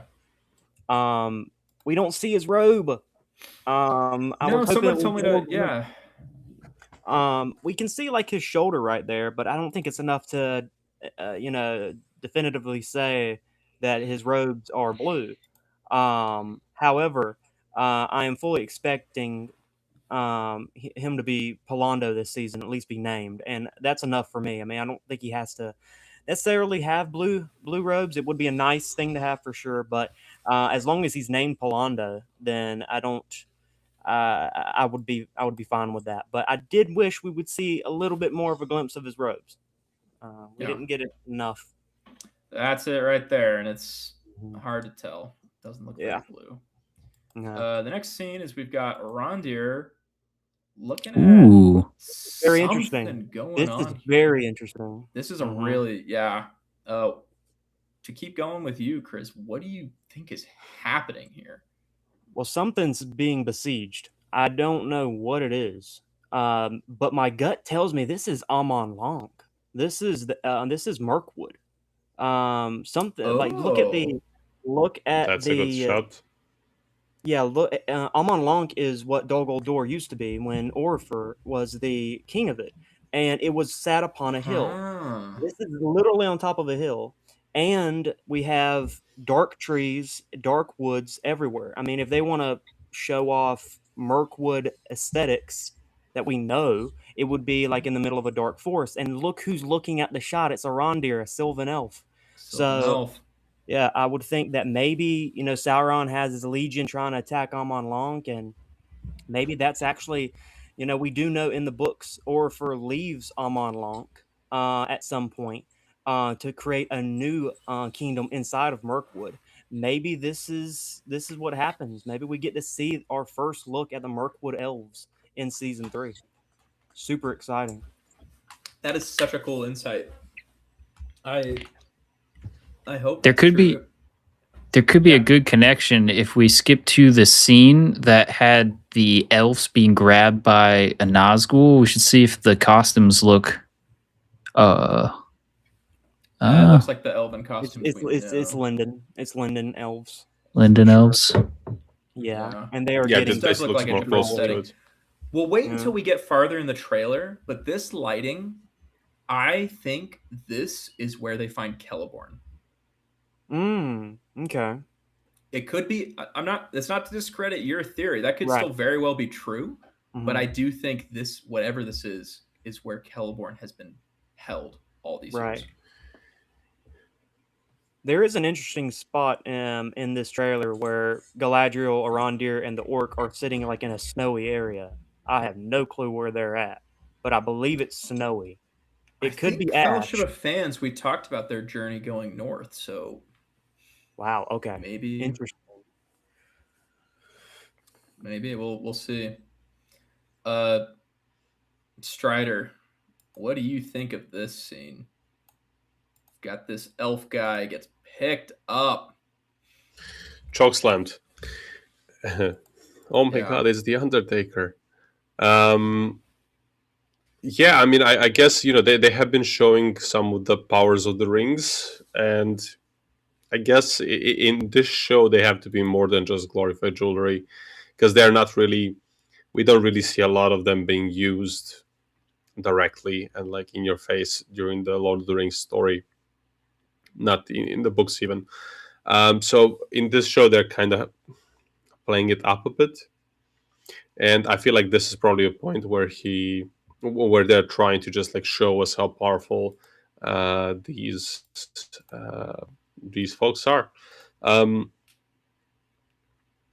But I wonder what are the limits. So we did also see that shot where there seemed to be a sword floating around, the Galadriel's sword when she meets Celeborn. So I guess it's just like leaning more into the powers of the rings. Very, very true. The next scene we do see is an interesting shot of Galadriel. She's probably looking at the Fellbeast. Oh, you're so... Wow, look at that. I'm sitting here, I'm like, I wonder. That was quick. Instantly, yeah. She's got a new hair design this season.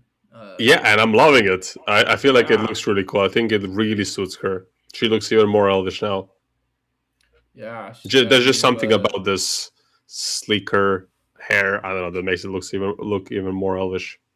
Yeah, I do 100% believe that this could be the Fell Beast moment, which I think is juxtaposed with the next shot of the Fell Beast right after, which we talked about a little bit earlier. So I'm gonna go ahead and just move right past this. Yeah. To this is a killer quote. I like this a lot. Chiv, what do you think about this? On point. Death might well be the price of saving it. Oh boy. I think this confirms that it is a conversation with the Dark Wizard, because I think it's a response. Middle Earth will burn, and then he responds, death might well be the price of saving it. Ooh. Yeah, I think that's kind of confirming what we were talking about earlier with when they're kind of standing next to the fire, that I don't know. I'm leaning towards they might end up partnering together, and maybe this is a conversation where Gandalf's trying to convince him of just like, hey, like maybe you're on the right path with these thoughts, but calm down a bit, calm down, and kind of helps him show him the way towards a peaceful future. So I'd be very curious. What about you, Olmo? What do you think about this? Welcome to the stream, by the way, if you're in or not. We'll give him a moment. Just before Ulmo jumps in, as David says in the comment, I was thinking as well, like the fact that Gandalf says this, death might be the price of saving Middle Earth. Well, that's exactly it. He does die in Khazad-dûm. That's so true. Yeah. That is very interesting. Next shot we see, I'm going to go ahead and nab this one real quick. I think this is finally the western shores of Numenor. Oh, okay. I would be very happy with that, because I was thinking like this obviously is Numenor, but I didn't think, I was like, we have not seen this before. Yeah. This must be somewhere else. So that's a good shout. I think, yeah. I don't think this is not the same entrance we saw in season 1, because that one was like, I don't really know how to describe it. It had like the big face on the side of the mountain. It was like through the canyon. I think this is the harbor entrance for the city of the Western Shores, where Elendil's storyline is going to be this season. And we lost Olmo for a bit. We'll see if he can get back in. So we'd love to have him. Hey, the connection under the sea is not very good these days. No, it's it's hard juggling. We got a lot of people coming in and out. But speaking of Numenor, Chris, what is going on in this scene? This is one of the most exciting scenes from the trailer for me. This is, I'm going to guess, we're inside the palace here, a new section of the palace, and it's Gil-galad visiting the king and asking him for help in the war of Sauron and the elves. And we see Lord Belgazar on the right as well, or on the left, but yeah, I mean, this is exactly what's going on. Gil-galad's asking for help. Gil-galad's dripped out. Pharazon's dripped out. Belgazar's dripped out. Everybody's looking great. The set looks great. Beautiful lighting. I just wonder how this is going to go down. You know, we have two very heady. I have a theory. Go ahead. I think Gil-galad does not know what's going on in Numenor. It's been cut off. He's not aware. He goes to visit. He sends word for aid. He gets ghosted. He finally goes, we need help so badly. I'm just going to go to Numenor and ask them personally myself as the Elven King. He gets there, and Pharazon, he's a politician. He's a manipulator. We watched him act like he was on people's sides all through, Shiv, I think you're clicking a little loud, all through seasons 1 and 2. Various points he pretended to be on Muriel's team. I think he's going to do the same thing with Gil-galad. Is he's going to say, we need your army. Pharazon's going to go, I'd love to give you my army, but there's these insurgents on the west that are causing trouble, and we can't give up our army until we deal with them. And I think he's going to trick Gil-galad into helping them fight the faithful. And there might be a moment where he realizes, oh, shoot, why don't we just get the that would faithful be to come with insane. us? We see a shot of Elendil leading the faithful at one point. Yeah. In this, and I We'll wonder get if to he's that. looking at the other side, and there's a big elf king on the other side of the field with Farazan, and he's like, "I've been betrayed." That would be insane. That would be very interesting. That would be great drama. That would be, yeah. Olmo, my lad, are you with us? Yeah, Can I am. Sorry, just very quickly before Ulmo gets his spot in the Olmo, sun. wait your turn. Wait your turn. You did not. You already spoke too much. No, I just want to say I'm going to share in the chat. We have our full trailer breakdown article, so interested people can If you check don't it out. wait for us to get around to it. Someone else already did it. Yeah, someone else already did it. Ulmo, what's up, my man? How are you feeling? What do you think of the trailer? Hello guys. Aidan, nice tie. I like the look. I like the tie. Oh, thank you. No, I'm good. Yeah, it's been a lot to digest. I think for everyone, crazy trailer. I think there's a lot of good things about it. I saw that in the chat. There's like a lot of comments about how to pronounce. I'm not gonna even say those names anymore. I'm not even gonna bother. But those names. No, you have to say it. Everybody, Anybody who brings it up. I'm gonna say Nazgul. That's okay? not the name. I don't care. I don't Just recall gotta the last time that I got bothered about a mortal being. All right. Anyway, to get back on topic, no, I think the trailer was really cool. I liked the fact that there were like the fell beasts had a very Peter Jackson sound to them. I really like that. And yeah, there's a lot of potential about it. So yeah, it's a very cool sound effect. So I'm glad that they brought it back. But since you're here, why don't you go ahead and tell us what is going on in this scene? This is probably one of the most interesting shots from the trailer we've gotten, in my opinion. Can you play it? Oh, we played the trailer through twice. We're going frame by frame now, but I'll play just for a second. It's just because I just need the context of it. Because I mean, that's it. We just see them for 2-3 seconds. Is that right? That's it. Do we know who it is? I guess it's Galadriel on the front, right? It looks like it could be Galadriel. This is the interesting figure here. Who do you think that is? I don't know. It's sure as hell not me. I know that much. It kind of looks I like would be riding a seahorse, not a horse. All right. Oh, so that's the difference. Mm-hmm. No, I don't know. It's a good question. Sure. Yeah, it kind of looks like it could be two characters to me. Like it slightly looks like Theo, but it also looks like Isildur quite a bit. But that was me clicking earlier. I was actually going back and forth. I'm like, what is this? So apologize, but no, you're good. Theo, we didn't see him in the trailer. Now that I'm thinking about it, someone asked, "Is it Sauron on the black horse?" It could be. I think the outfit looks a little too plain to be Sauron. It looks like it's just kind of a slate gray tunic. It is Sauron's colors, but he doesn't have the crown, which I guess he doesn't have to wear all season. But the hair's throwing me off. The hair is what's throwing me off because that's Sauron's hair. I don't know too many people with. Well, there's a 5-year time jump, so Theo could grow his hair out. Yeah, we've got a better look Theo at this could here. for sure, and the actor I think has been growing. I think he grew something crazy between season 1 and season 2 already.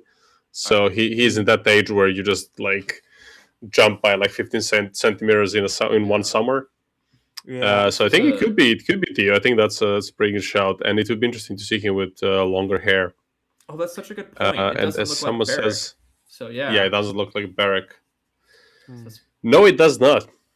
And you know, Theo and Galadriel did have a couple of like warm scenes, let's say like that, in season 1. So it's interesting to think what would bring the two of them together, because it doesn't seem like Galadriel was anywhere nearby where Theo would presumably be in season 3. But I could see that. Like, it could be Theo. It would make sense. I think it makes sense for them to reunite at some point, especially this is the season when she gets to see her husband again. And she is Theo is the person that she actually mentioned Celeborn for the first time too. So yeah, I think that's a good theory. Next scene we get is Galadriel in new armor. This is a cool new look. Chiv, where is this? Yeah, if you look at the top left region, it looks like there's a body hanging in a cage. You're right. It seems which is pretty crazy. Also right. And there's a body on the ground that looks like it either is an orc, and hopefully it wasn't that companion orc, but I don't know what that is. But what's interesting too is she looks pretty angry, but it does look like she's looking at Celeborn. So I don't know if this is like fighting her way into the room and then she sees him. I think that could be it. Yeah. Because the next scene, yeah, she drops her sword. So she definitely got. Yeah, that answers that question. I love one click answers it all. I love when we make a theory like I think this is it. We go to the next frame. It's like, oh yeah, yeah. This is definitely the first moment, and he looks like he's in bad shape. He's seen some things, it looks like. So he's been I think he saw the kiss between Galadriel and Elrond, probably.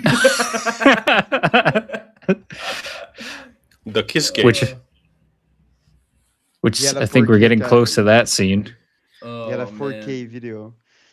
Yeah. Let me get a Celeborn. Oh my god, we're not even halfway through the trailer.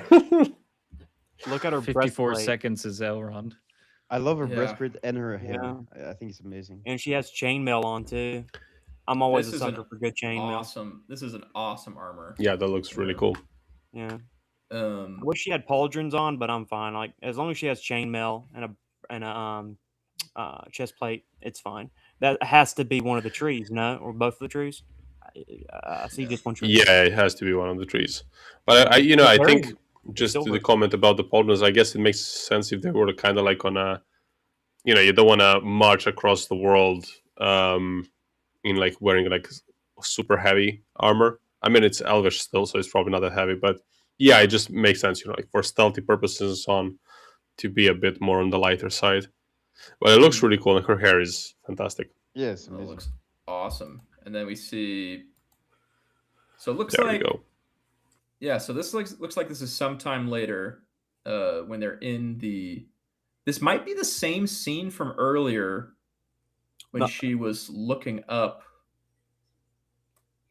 Check out what Celeborn's wearing. It's full chainmail, so it's a bit different from the one that we just saw. So obviously he's changed clothes since then. I think that's what he's wearing in this shot. Oh yeah, it is. I thought he was just wearing a tunic there. It looks like chainmail. Shot of Galadriel looking up at the Amazon in their 1080p resolution. Well, anyway, there was a scene of her looking up at the Fell Beast. I think this could be that same moment. They reunite. They see the Fell Beast. Okay. Yeah. Here's a cool shot. Olmo, what do you think of this? I like it. I like the color. I don't want to be biased, but I like the color. Something speaks to me about the color. Yeah, it's cool. Wow, Ulmo liking the people of the sea. How shocking. I mean, I have a very tough relationship with them. It's still I'm not going to comment about what's going to happen, but if you know, you know. But yeah, no, I like the shot. I like the big. There's a big tree behind them, and like on the other side of as well. I don't know. It's I wonder where this could be. I don't know if Do you think this is in Numenor? Yeah, or Middle Earth? Yeah, that's a $1 million question. and you don't even know if it's them going to battle or preparing to like take the ship to get to Middle Earth, possibly too. You know, this could be one or the other. This sounds like the first leak that I mentioned when I did a Second Age show, which is about a big conflict being in Numenor this season. I think this could be it. Hey, listen, I like But conflict. yeah, Oh. I think that is an Aryan right there. Yep, that looks Yeah, like that an makes Aryan. sense. I do want to say I'm extremely happy to see something that looks like we're not maybe there in like a completely perfect way yet, but I'm really happy to see something that looks like a proper sized army in full daylight directly above. We can Yes. actually see it. There's a And bunch of people on screen. This is I'm very just happy with this. faithful, too. It's mending some wounds from season 1 and all the COVID things going on back then. Yeah. That's why I've been so excited for this season. This is kind of like the first time that like they really just have, you know, everything going for them. Like they've got their full strength. There weren't any major issues this season with the production side, at least that we know of. It could be a good time. The next scene we see, of course, Can I is say one thing about this real quick? Oh, sorry. Okay. Go for it. Christopher, you can go first, then I'll go after you. But I have a one. I love how this is all the faithful, but it's probably from different regions in Numenor. It looks like a It's mismatched a team. I noticed ragtag that. group of faithful wearing different armor sets, which I love. I'm a sucker for a bunch of different armor Which sets. you'll see juxtaposed against the next army we see in the trailer, Okay. which we'll get to in a second. Elendil looks awesome. Elendil, his armor's looking a little more rugged last time we saw it. Great look. That's not an army. I don't know what you're calling. This is an interesting shot. I didn't really. I'm just Marky now. would say it's for dwarves, like they're obviously an army. Well, this is interesting because I didn't really notice what this was the first time I saw it, but yeah, this looks like Durin, Disa, and their children. It might be them leaving. Maybe they get kicked out of Khazad-dûm. We know there's a big plot line about, the struggle between him and his brother, who we learned is going to be named Thrain. Maybe they get exiled, which is a crazy thing to show in the trailer, if that's true. I wonder if that's their kids. I think yeah. Who knows? But I do want to say, and I guess that was the shot you were looking for, like that army that Elendil is leading is juxtaposed with, or not just with, like they're like directly in opposition to that army we saw with Gil-galad and Pharazôn. Though of course I don't think that Gil-galad's going to be fighting any faithful in Numenor. But yeah, if we could try to find that shot, just to try to look at the lighting and so on. This? No, the one with Pharazôn and in armor, the one with Pharazôn and yeah, it's the same scene, and we can it see must be the same scene. We can see their army here is. I think these are the two armies meeting, but we'll get to that in just a second. We've got our one and only shot at Elrond this trailer, which is crazy. V in shambles. Yeah, he looks like he's not having a great time. He's in Numenor. Maybe he saw Chiv's TikTok. I don't know. Oh, you know what? I think I know what this could be, but I'm gonna hold off. He's in Numenor. I don't know exactly what he's doing, but I also might have the same feeling as you, Aidan. Something Elros related, I think. Yes, and also Ariandel or Earendil or whatever related. Might be looking at a portrait of Elros. Might be looking at the great statue of Ariandel, but something related to his lineage for sure. Yeah. No, I think that's. Yeah, David says seeing his brother's statue. I think this could absolutely be that moment. This is a cool scene. Orcs behind a Nazgul, and he. All of this is amazing. Yeah, all of so this is amazing. We've got a Nazgul pulls out a sword, and then two Nazgul against Durin. Chiv, what's going on here? Ooh. I wonder if the Nazgul help in the potential family strife this season. Like if Thrain's coming in and thinking he is the rightful heir, does he somehow get corrupted by or utilize the Nazgul Ghoul? Oh my Ring God. servant. Nazgnagal. Nazgul. Nazgnagal. Going with Ring Servant for the remainder of the stream. So that could be very very interesting. Oh, you think like the ring wraiths help kick him out? I'm thinking that could be a potential here. Oh, that would be. Also, I just gotta say, this is an awesome look. I love. He's got a new crown, which makes sense because Durin the Third is wearing it when he fought the Balrog, so they had to make a new one. This is an awesome look. King Durin is such a vibe. Holy cow. Love that. He's changed clothes. Finally. We've got new clothes on Durin. Everyone got new. Wait, except for Arondir, right? He's still in the. Yeah, Arondir is still in his Sylvan Southlanders. He loves that armor, dude. That's so disappointing. It's been 5 years. What I can know. he get? Do you think this is in Khazad-dûm, or do you think this is in? No, Barad-dûr? this is Barad-dûr. This is Barad-dûr. This is a red herring. This is Barad-dûr for sure. And see how the lanterns are different. The lanterns on the Good prior point. thing are Yep. different. You know? But yeah, he's got new armor. He's gold plated. I like it. Yeah. But yeah, super cool. Only seen. Look at his. Wait, does he have the ring on? No. I thought. Oh, that'd be crazy. I know. Oh, I was about God. to say. But no, it's just a regular ring. Might be his wedding ring. I don't know. But yeah, looks awesome. Yeah. Oh, we also get our look at Queen Disa. She has a crown now too. Looks like they're having a bad time this season. It looks like they're getting. This could be them getting thrown out. Maybe. I don't know. What do you think, Olmo? Yeah, I was mostly focusing on the ring wraiths thingy. I was wondering if they're like overpowered or if they're quote unquote still just men. That's I a don't know good if you guys question. talked I about think that, but it could be Yeah. one or the other, right? Because if we're talking about, I mean, if we're talking about Lord of the Rings ring wraiths, then it's different than if because they look very manly, so to speak, compared to what we're supposed to see from ring wraiths.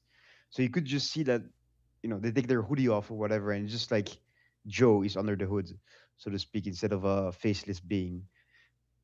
So that's what I was so. wondering. But, I will say, based off the amount of ring wraiths, ring servants we got in this trailer, I think the unfortunate truth for this season is going to be we probably still won't learn the identity of most of the Nazgul, which makes sense because there's 9. It'd probably be hard to make us care about 9 individual characters.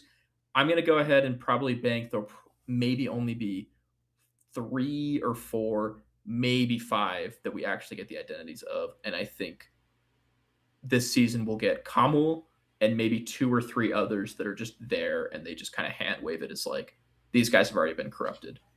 yeah, but like Roberts wrote in the comments, what my point was whether they still had like their physical form or if they were just they do have their physical form because yeah, that's okay, that's so why they it's- changed the name. So maybe they aren't as so it's powerful. the Although beginning.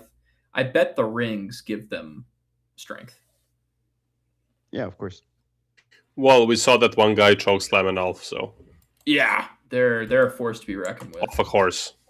Now, who are these people? This is such an interesting shot. Oh, Elendil and Isildur and Aarion. Oh, it's Isildur and Aarion. Okay. Ooh. Wait, yeah. You maybe think? this is? You're sure or you think? I think. I'm Is not that sure of Isildur with a anything. beard, like a full-on beard, like his dad? So, this guy has a beard, and this is For me, it's much smaller on my screen.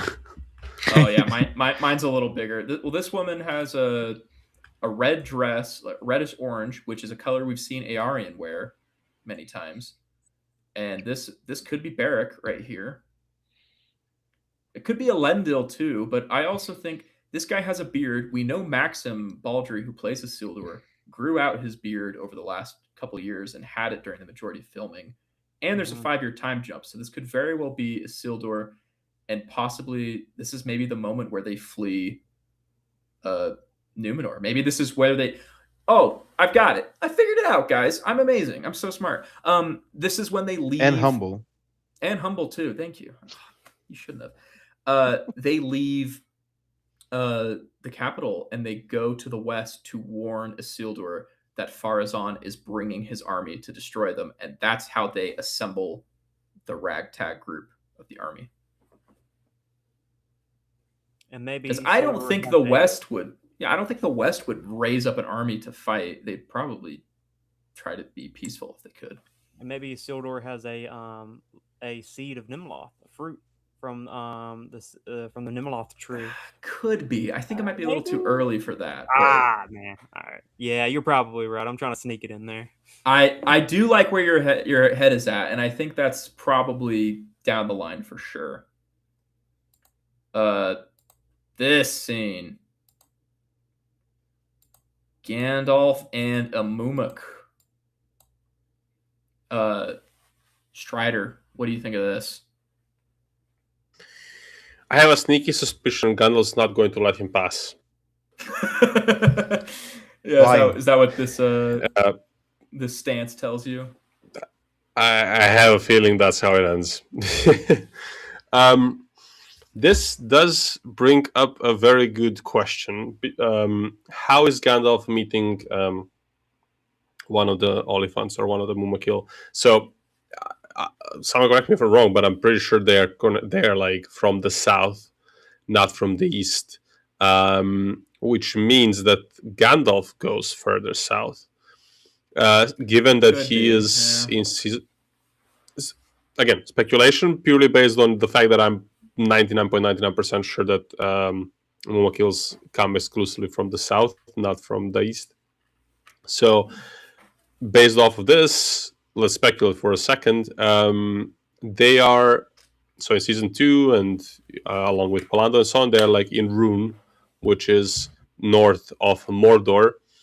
This makes me think they go further south, which is interesting than what's going on there. I like we that have theory, still but this. I just remembered they mentioned Mumakil thieves in season 2. The Dark Wizard talks about getting information from Mumakil thieves. I think is the line he says. Okay, that's interesting. So, I did want to say, like, what is the whole? We still don't know where the whole plot with the Dark Wizard or like with Palando is going. So I did think that maybe like there's some connect. Maybe we go somewhere else, with the two of them, and that's why I thought maybe they will go further south, maybe like behind Mordor somewhere, and then to the southern areas. But who knows? Yeah. Here's what I think's interesting. We saw a lot of promo of Gandalf with his hat. He doesn't wear the hat at any point in this trailer, which makes me think that he'll probably spend maybe a part of the. I hate to say it, but maybe he has to also earn his hat this season. I mean, there was a. I always enjoyed this one line. I cannot remember the full context of it. We have David in the chat and other legends like Otaku Senpai, so maybe some of them can dig it up. But he makes a passing comment, or I don't know if it's like, actually I think it's Saruman when he's calling Gandalf out. Oh, you wanna get the rods of 5 wizards and the keys of Orthanc and and the boots several numbers larger than those that you actually have, which is always like an insane thing to me, because it's like, like you have the boots that fit you, and then if you take a boot several numbers larger, that doesn't really make sense. Like, why would you do this? So I wonder if like you might be onto something with this, like, like getting like specific literally like items like in a video game where you just gotta get like all the slots depending on the part of the body, and he's getting like a proper sized hat at some point and so on. Maybe he gets the boots as well. I hope not, but we'll see.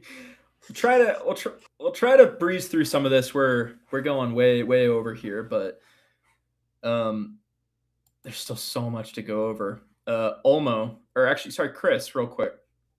We've got this scene: the orc telling them to join him, and we have them in what looks like a snowy place. What do you make of these two scenes?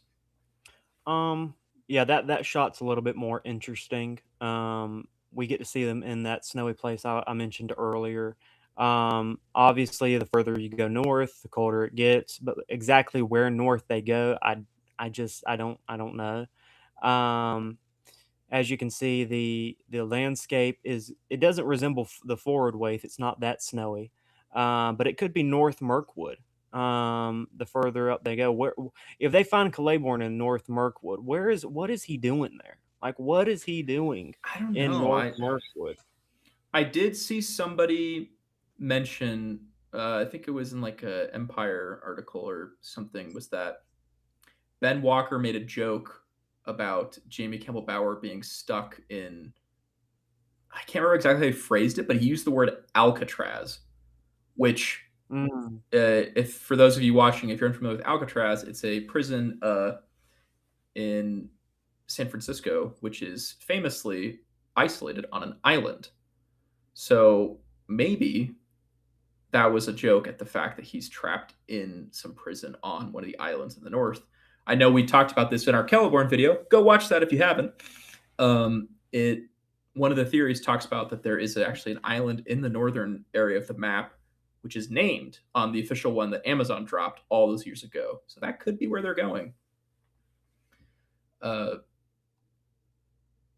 yeah, very interested.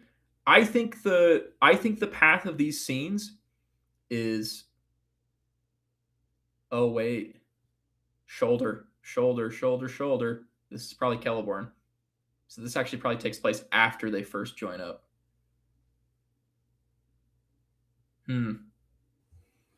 Interesting to know.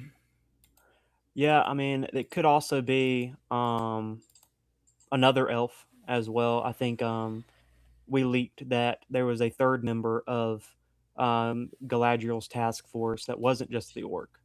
I don't know if we did. I don't remember that. I thought we did. Anyways, it could be Calaborn. It could be another person, but there was a shoulder right there. Yeah. Olmo, we've got these two scenes. The Dark Lord, we have to stop him. We got Galadriel and Celeborn, who Celeborn is the one saying this line. This appears to be in that same prison where they first meet him. What are your thoughts on this? The first thing I thought of was what her brother actually ended up in. You know, it kind of gave me the same vibes as what her brother went through. I mean, he didn't make it out alive, or fully, but it kind of gave off that vibe. So yeah, I think it's a bit like that. It's a bit of a desperate moments kind of situation. No, yeah. Chiv, what do you think about this? Yeah, I feel like this is the time where I guess it might be like rekindling her spirit of going after Sauron. Like season 1, she was super obsessed and she had her parties kind of going against her and almost creating a mutiny. I think seeing her husband like this is going to set a new fire and start additional, attacks towards Sauron for sure. But yeah, I don't know. If I was in a prison, I would want to run out as quickly as possible. I wouldn't be chit-chatting, but maybe she got everyone out. Good on him. I mean, yeah, he gets rescued and he immediately is like, we gotta do this. So he's game. He's committed to it. Then we get these shots of the Numenorean soldiers marching to war, along with this incredible shot. We spent a little bit of time looking at this way at the beginning of our trailer breakdown with V, so probably won't spend too much time. But I think this is it. I think Farazan tricks Gil-galad into thinking that the faithful are just a bunch of annoying insurgents that they need to stop before they can help them fight Sauron. Does anyone else have any quick thoughts they want to Strider? Yeah. Two things. I remember from the I almost said appendices, and maybe you can tell us a bit more about the appendices in a second, actually, because this might be a great way to bring it up. But speaking of appendices, so those above from the original movies, I remember this one note when they were talking about the design of the helmets of Gondor. They put those wings. They also have like wings of their helmets. That's one of the main details of their design. But they put them in like kind of like a downward form to kind of denote the downward trajectory of the Numenorian civilization, because things happen so and this time they Gondor have is the wings. But Oh, they that's have them so up in this cool. case. And I think that might be an absolutely amazing move by the designers, and also just like an absolutely stunning looking helmet. But I Wait, really love that's this theory, and I hope that's the case. And the second thing, we have obviously Gil-galad in the background, and we have that awesome spear of his called Aeglos, which we did see in season 2, but it's always nice when it's brought up because there's an epic song that is sung in Middle Earth about something that happens at the end of season 5. And a certain spear of Gil-galad called Aeglos and a certain sword called Narsil are all brought up in that little poem. But yeah, anyway, those are just my quick thoughts on this. I love the design. Look at that helmet. Obviously, it's doing the classic thing that Hollywood likes to do, which is make it an unofficial helmet that looks really cool, but you can see the actor's face. But it's one of those things where we kind of have to suspend our disbelief, because this, it is what it is. Even the movies did the same thing, so fair enough. Yeah. But yeah, this seems to be big conflict happening. We'll have to see where that goes. But speaking of those appendices, yeah, I'll give a quick plug. The raw appendices, we talk about this stuff all the time. It's an ongoing project by Fellowship of Fans, made to give us our own version of the Rings of Power appendices, a behind-the-scenes look into the production of Middle Earth. The goal is to explore the craft, passion, and detail that goes into all of the minor aspects of this series, including armor design, which is one of the topics that's featured in our first video, Echoes of the First Age. Talk a lot about Elrond's armor, Adar's armor, kind of how the lore of Tolkien is woven into the designs. It's just an ongoing passion project designed to sort of draw attention to some of the aspects that we believe truly demonstrate the love, care, and attention to detail that this show has for the world of Tolkien. And if you want to check it out, it will be on our channel. I think Strider might be grabbing a link for that right now if I'm making an educated guess. But and it's made by an awesome person that is wearing a tie. So I put episode 1 and I think episode 3 maybe in the comments, but please check them out. They're not 15 hours or something, like, I don't know, 10, 15, 20 minutes maximum, but they're really, really lovely videos. And it's a project made by all of us. It's a great community project through Fellowship of Fans, and it's awesome to have the whole team working on it. But back to this. Had to get up for a few minutes. Gil-galad next to Farazan. Yeah, Otaku, we were talking about this. Thinking that maybe a plot point of this season is that Farazan gets tricked into helping Farazan fight the faithful because he's so desperate to get the Numenorians to help them fight Sauron that he kind of allows his desperation to cloud his judgment. But we'll have to wait till the series comes out to see it. This next scene is just a quick shot of Galadriel fighting orcs. This is the exact same. This is the moment where she meets Celeborn. I don't know if anyone else has anything to add to this. I think it's just a quick action shot. The beginning of the scene before Celeborn. So wherever Celeborn is, there's at least a handful of orcs hanging out with him. Here's a cool shot. Olmo. Yeah, I mean, it's badass. What can I say, man? It's cool. Even I have to admit it's cool. It's my arch nemesis. I mean, not really arch, but you know, it's a cool shot. I like the fact that you can see them in the back. You can see the Dark Lord's entity oozing out of him in that scene, because we haven't had the chance to really see that in the first two seasons for obvious reasons, and now it's like they flip the switch and it's like, yep, that's me, baby. And yeah. Keep the number of Nazgul. There's 3. There are 3. So we know. So that's actually a very interesting point to bring up. We can confirm there will be at least 3 ring wraiths this season. Ring servants. Naznagul. Naznagul. Naznagals. Naznagals. I think. I mean, one of them is obviously Kamul. I think there's a very good chance that the other 2, at least, we see their faces. But I think Aidan was right in the fact that I don't think either one of those 3 that we see right there are any major characters that we assume might be turning into Nazgul, like Kevin, like Belgazar, like Theo. Now, maybe towards the end of the season, but I think he'll actually gain Nazgul throughout the season. It's not going to be like, okay, here's 3, and then by the end he has all 9. I think maybe even each episode we get a new candidate. But yeah, 3 right there, and that's a great aura shot. Honestly, I think that black hair really suits Vickers a lot. Oh yeah, this is a great look. Chiv, this one's all you, buddy. Why? Oh my god. Well, to anyone that doesn't get the ongoing joke, I defended Elrond kissing Galadriel, and the reason was, well, is it out of line for someone to kiss their mother-in-law?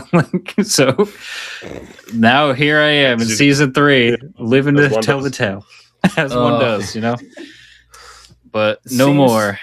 Celeborn is in the building, guys. Celeborn is back, and this seems like this is again the same scene where they first. This is probably right after they escape the dungeon, so they probably have their initial encounter in the dungeon. I'm guessing there'll be some big, oh no, there's more orcs coming, we gotta go, and then they run out.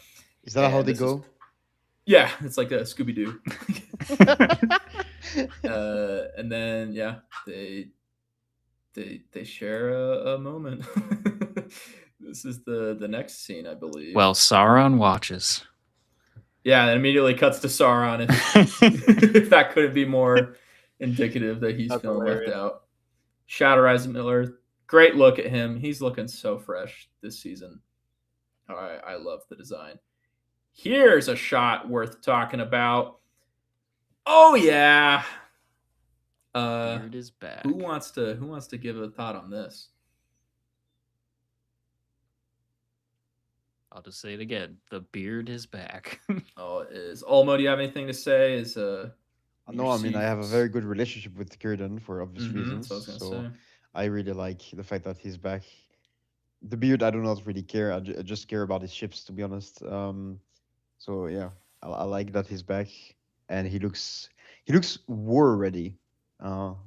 From the way that you can see, I know Christopher seems to be a very big fan of chainmail and everything armor, so he does look less of a shipwright and more of a warrior in this particular shot. So I wonder what it could be about. But yeah, he has long hair. He has longer hair than first season. Much longer hair. Yeah, I think in the first season, second season, his hair was about shoulder length.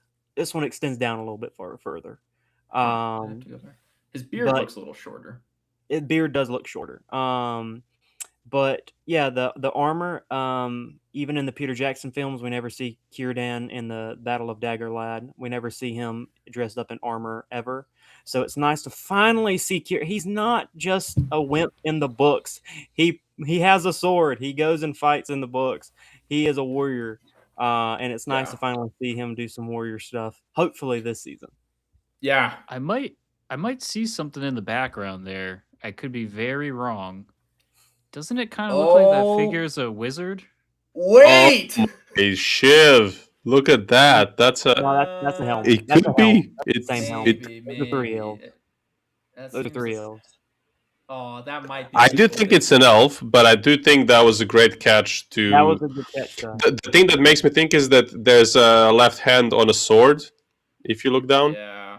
And that's why I think it's an elf still. But that was a great shout my still gosh, because it that looks like a could staff and a wizard with and a pointed hat with hair. So that was a great So close. observation still. that could have been great. Yeah, I think this is probably in Numenor in a war tent. If I had to make a guess. I mean, I don't know that it would be in Numenor though. I think. I mean, it could be, but the design kind of looked elvish to me, which I wonder if there will still be It's probably an elvish war seeing. tent, but maybe this is before they go to battle with Farazan. Yeah, but I don't know that elves will go with an army there. Like if they're going there, I think they're going there more with like as like emissaries, and then they might get like. Actually, in fact, I would not be surprised if the elves end up being the intermediaries between the two, between the faithful and the kingsmen, and Could be that like a they battle might of five actually. armies situation, yeah. Yeah, and that they might actually tone down the tensions a little bit, and then we get Farazon heading towards like focusing more on Middle Earth. Yeah. Than on the what's going on in Numenor. So this is an interesting shot, an eagle. I don't really have anything to say about that, but I didn't catch this the first time. I didn't catch it either. This is completely new to me. we're getting to the point of the trailer where I forgot most of the things because it's been so long since we watched it. It's a snowy place. And the last time we saw eagles was during the prologue, right? Mm-hmm. Yeah. No, Farazon, Numenor. Oh, yeah. Wow. Oh, look at that. 2 people down there. Is that Galadriel, maybe? Near Mordor? That looks like the same shot, like Galadriel and maybe Theo, which actually makes well, I don't know why she's there, but it does maybe it's like Galadriel make and sense Theo. why she could be with Theo because she does apparently go to the south because this is the only place in Middle Earth where she could be with Maybe this is kind like, of geography. Yeah, maybe this is like before. Like maybe she picks up Theo, and then the next shot is them running away from Mordor or something. Who knows? They might find out something, and then they're rushing somewhere, or there's maybe somebody's chasing them. Dang, dude, he slaughtered them all right, by himself. Let's do some more farming. Yeah, what a shot! Oh my gosh, crazy. What is this? Somebody running. Is that Galadriel? Doesn't look like her. I mean, I think it might be because if we think of her hair in the previous scenes, that's what happens with her hair when it's tied into I don't know how this thing is called in English. Like it's tied into like this one. Thank you, a braid. When you unbraid it, like it goes all curvy like this, as it was in some of the previous scenes. So I'm pretty sure that's Galadriel. It could be. Oh, it's so hard to tell. Look at me teaching you all about hair. You would say, yeah, you of all people. Do I have to do everything here? I love this shot. A toolbox full of all of Celebrimbor's forging tools that he stole after the fall of Eregion. Like, I think you've got his creasing hammer in there that he talked about in the first season, and of course the hammer of Feanor. I love that it's just like this little junk drawer that Sauron has. And he's like, I can just imagine him just like, oh, where did I put that hammer again? And he's just pulling out drawers in Barad-dûr, and he's like, here it is. I just want the flashback scene where he remembers in Eregion to like, oh yes, I need to get the hammer as well. I just like sneakily grabs the hammer. Yeah. Here we've got him holding up the hammer over the fire. Now that's a shot. Holding to the theory. He is going to melt down Feanor's hammer into the One Ring. I think it is the gold and silver from Valinor that he needs. I'm all in. All of my chips are in on this theory. It's the part of the forging process he missed that he wasn't around for. It was Galadriel giving up her dagger. This is his version of doing it. Because why is he holding up this hammer here? He's not about to hit something. I don't think there's a table in front of him. Maybe there is. Oh, there's an anvil right there. There is an anvil, yeah. I mean, the weird thing is, it's like a catch-22. You obviously want to forge the most powerful item or one of the most powerful items in history with Thanos' hammer. You want to use the hammer to forge whatever you're forging. But then again, your point with, but also maybe I want to use it as the component. So it's like, how do you forge the ring that you're using the hammer to melt into the ring? I think it's a The mix chicken or the of- egg? I think it's a Yeah, mix of chicken or the the egg. hammer, his blood, and the fires of Mount Doom. I think that's what ultimately. And also, and again, I'm with you because I also think something melting is going to happen, but it's like it's a purely golden ring. Like Yeah. the ring is supposed to be a purely golden ring. So Which, what a crazy shot to end on. One ring. Chris, what do you think of this? I don't know if that's going to actually be the one ring. I feel You like think this is a failed attempt? I think this is a failed attempt. That, I mean, look at his face. I think he's very disappointed. I think he's like, I can do better. You think this is the Last Jedi Uh, scene where they set it up where he hands the lightsaber in the beginning of the next one? Yeah, and then he's like, throws it over all his the shoulder. orcs are like, "This is your greatest masterpiece, So Sauron." the next 5 seconds of this scene is he just tosses it into the volcano. We can do better. into them. Try again. That'd be so good. I had an idea, but actually I don't know how it would fit. But it would be so cool if he makes a failed ring, and then he gives this to the Witch King. But that messes up the whole thing with the fact that we already have the rings. Oh, it could be like a wedding band. With the Celebrimbor's ghost. Yeah. The fiance, the how do you say, the engagement ring. There it is, the one ring. And to cover all bases, are we sold on the scene where he's next to the anvil that those are orcs, or could those be other characters? Just throwing it out there. They seem like they're orcs, but let's look at it. It's like 6 of them. I don't see the pointy crown of the Nazgul. So I think the Nazgul, sorry. That's probably orcs. I think these are orcs. I think he might try sacrificing them to make the ring. Would not added to the ingredients. Yeah. I mean, maybe that's why he tries making him out. He tries making him into this ring, and then he's like, "Oh, it tastes like orc." Yeah. Wow. 3 hours later, that is the teaser. How is everyone feeling? Do you feel like the same person you were 3 hours ago, or do you feel forever changed? Is it sad that the first thing I want to do after the stream is go into my movie room and play this on a big screen again after 3 hours? No, I need to watch it. We sacrificed for all of you guys, and we gladly do so. I've only watched the trailer through the kind of cruddy stream playback.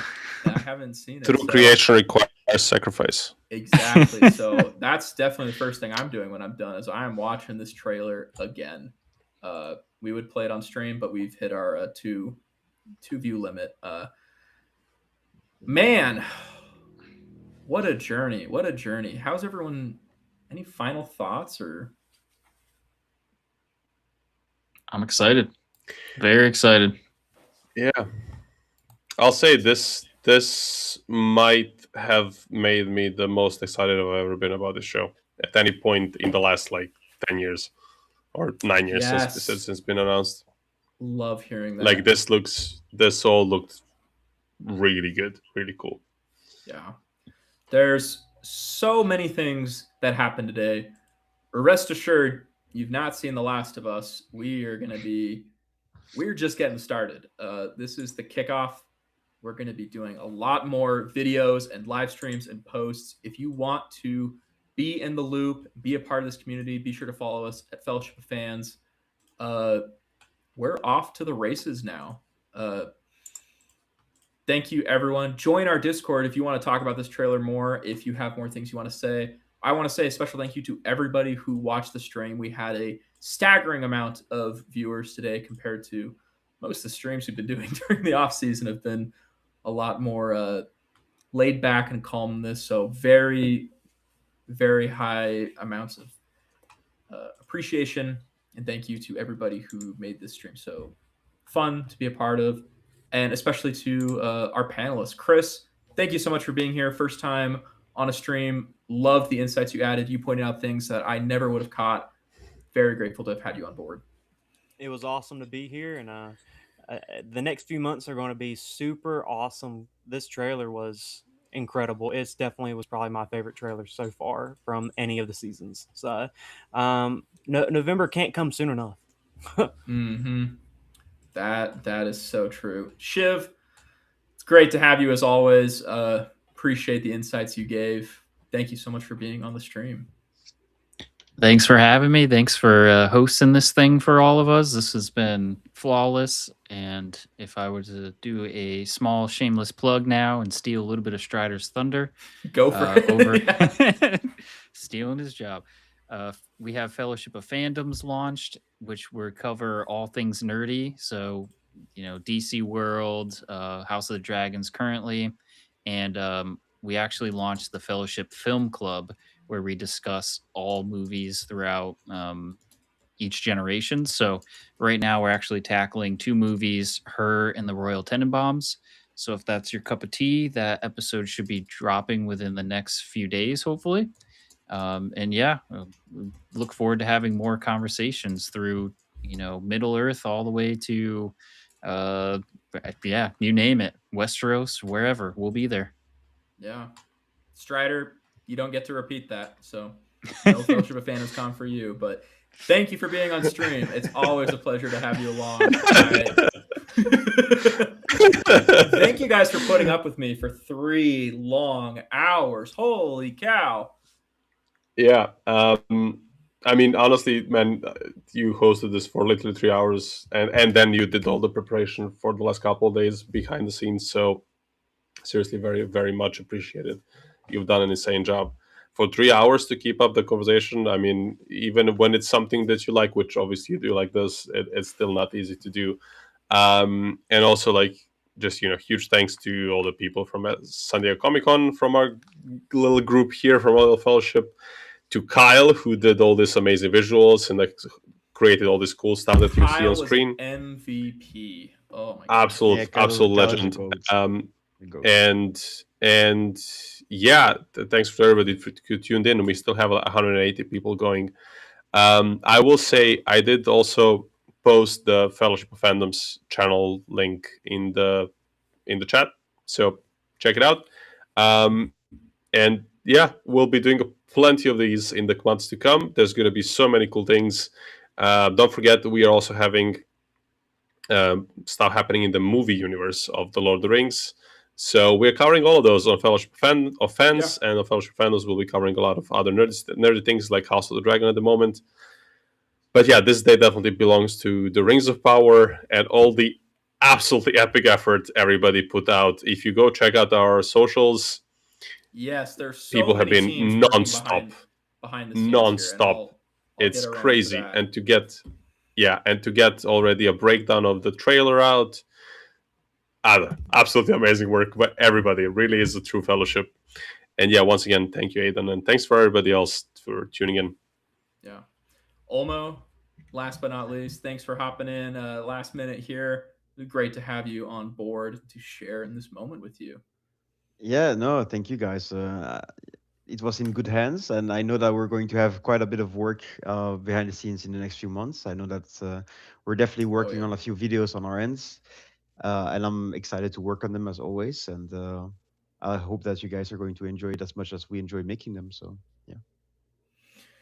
Yeah, again, a huge shout out to everybody at Fellowship of Fans who made this day happen. We have so many behind the scenes teams: Kyle, Webb, Northy, Jess, Zelda, Harry, Jeremy, David, Jeremy. I'm gonna butcher the name. Osterendwill. How do you pronounce it? Nick. How do you pronounce this username? Osterendwill. Chiv does sometimes does smart things. Very, very sometimes. But we have such a great team. Thank you again. to Harry and Barking, and especially thank you for Harry for trusting me with hosting this while you are doing a million different things at Comic-Con. This was an absolute blast and a joy and a treasure to be a part of. Since long before I joined Fellowship of Fans, I've always dreamed of getting to do a trailer breakdown with friends. I love this kind of stuff. I live for analysis and breakdowns. And even though we've gone frame by frame, I'm sure there are so many more connections and discoveries we can make about this. I can't wait to continue the conversation through Discord, social media, and I'm just happy to be here. But if you've somehow stuck with us the 3 hours, you deserve a medal. You're a true soldier at this point. But this is all we have to say, and we're just excited to be back. It is truly the start of season 3 promo. But I hope everybody has a great rest of your day. Take a rest, take a breather, and we will see you all very, very soon. But besides that, Bye-bye.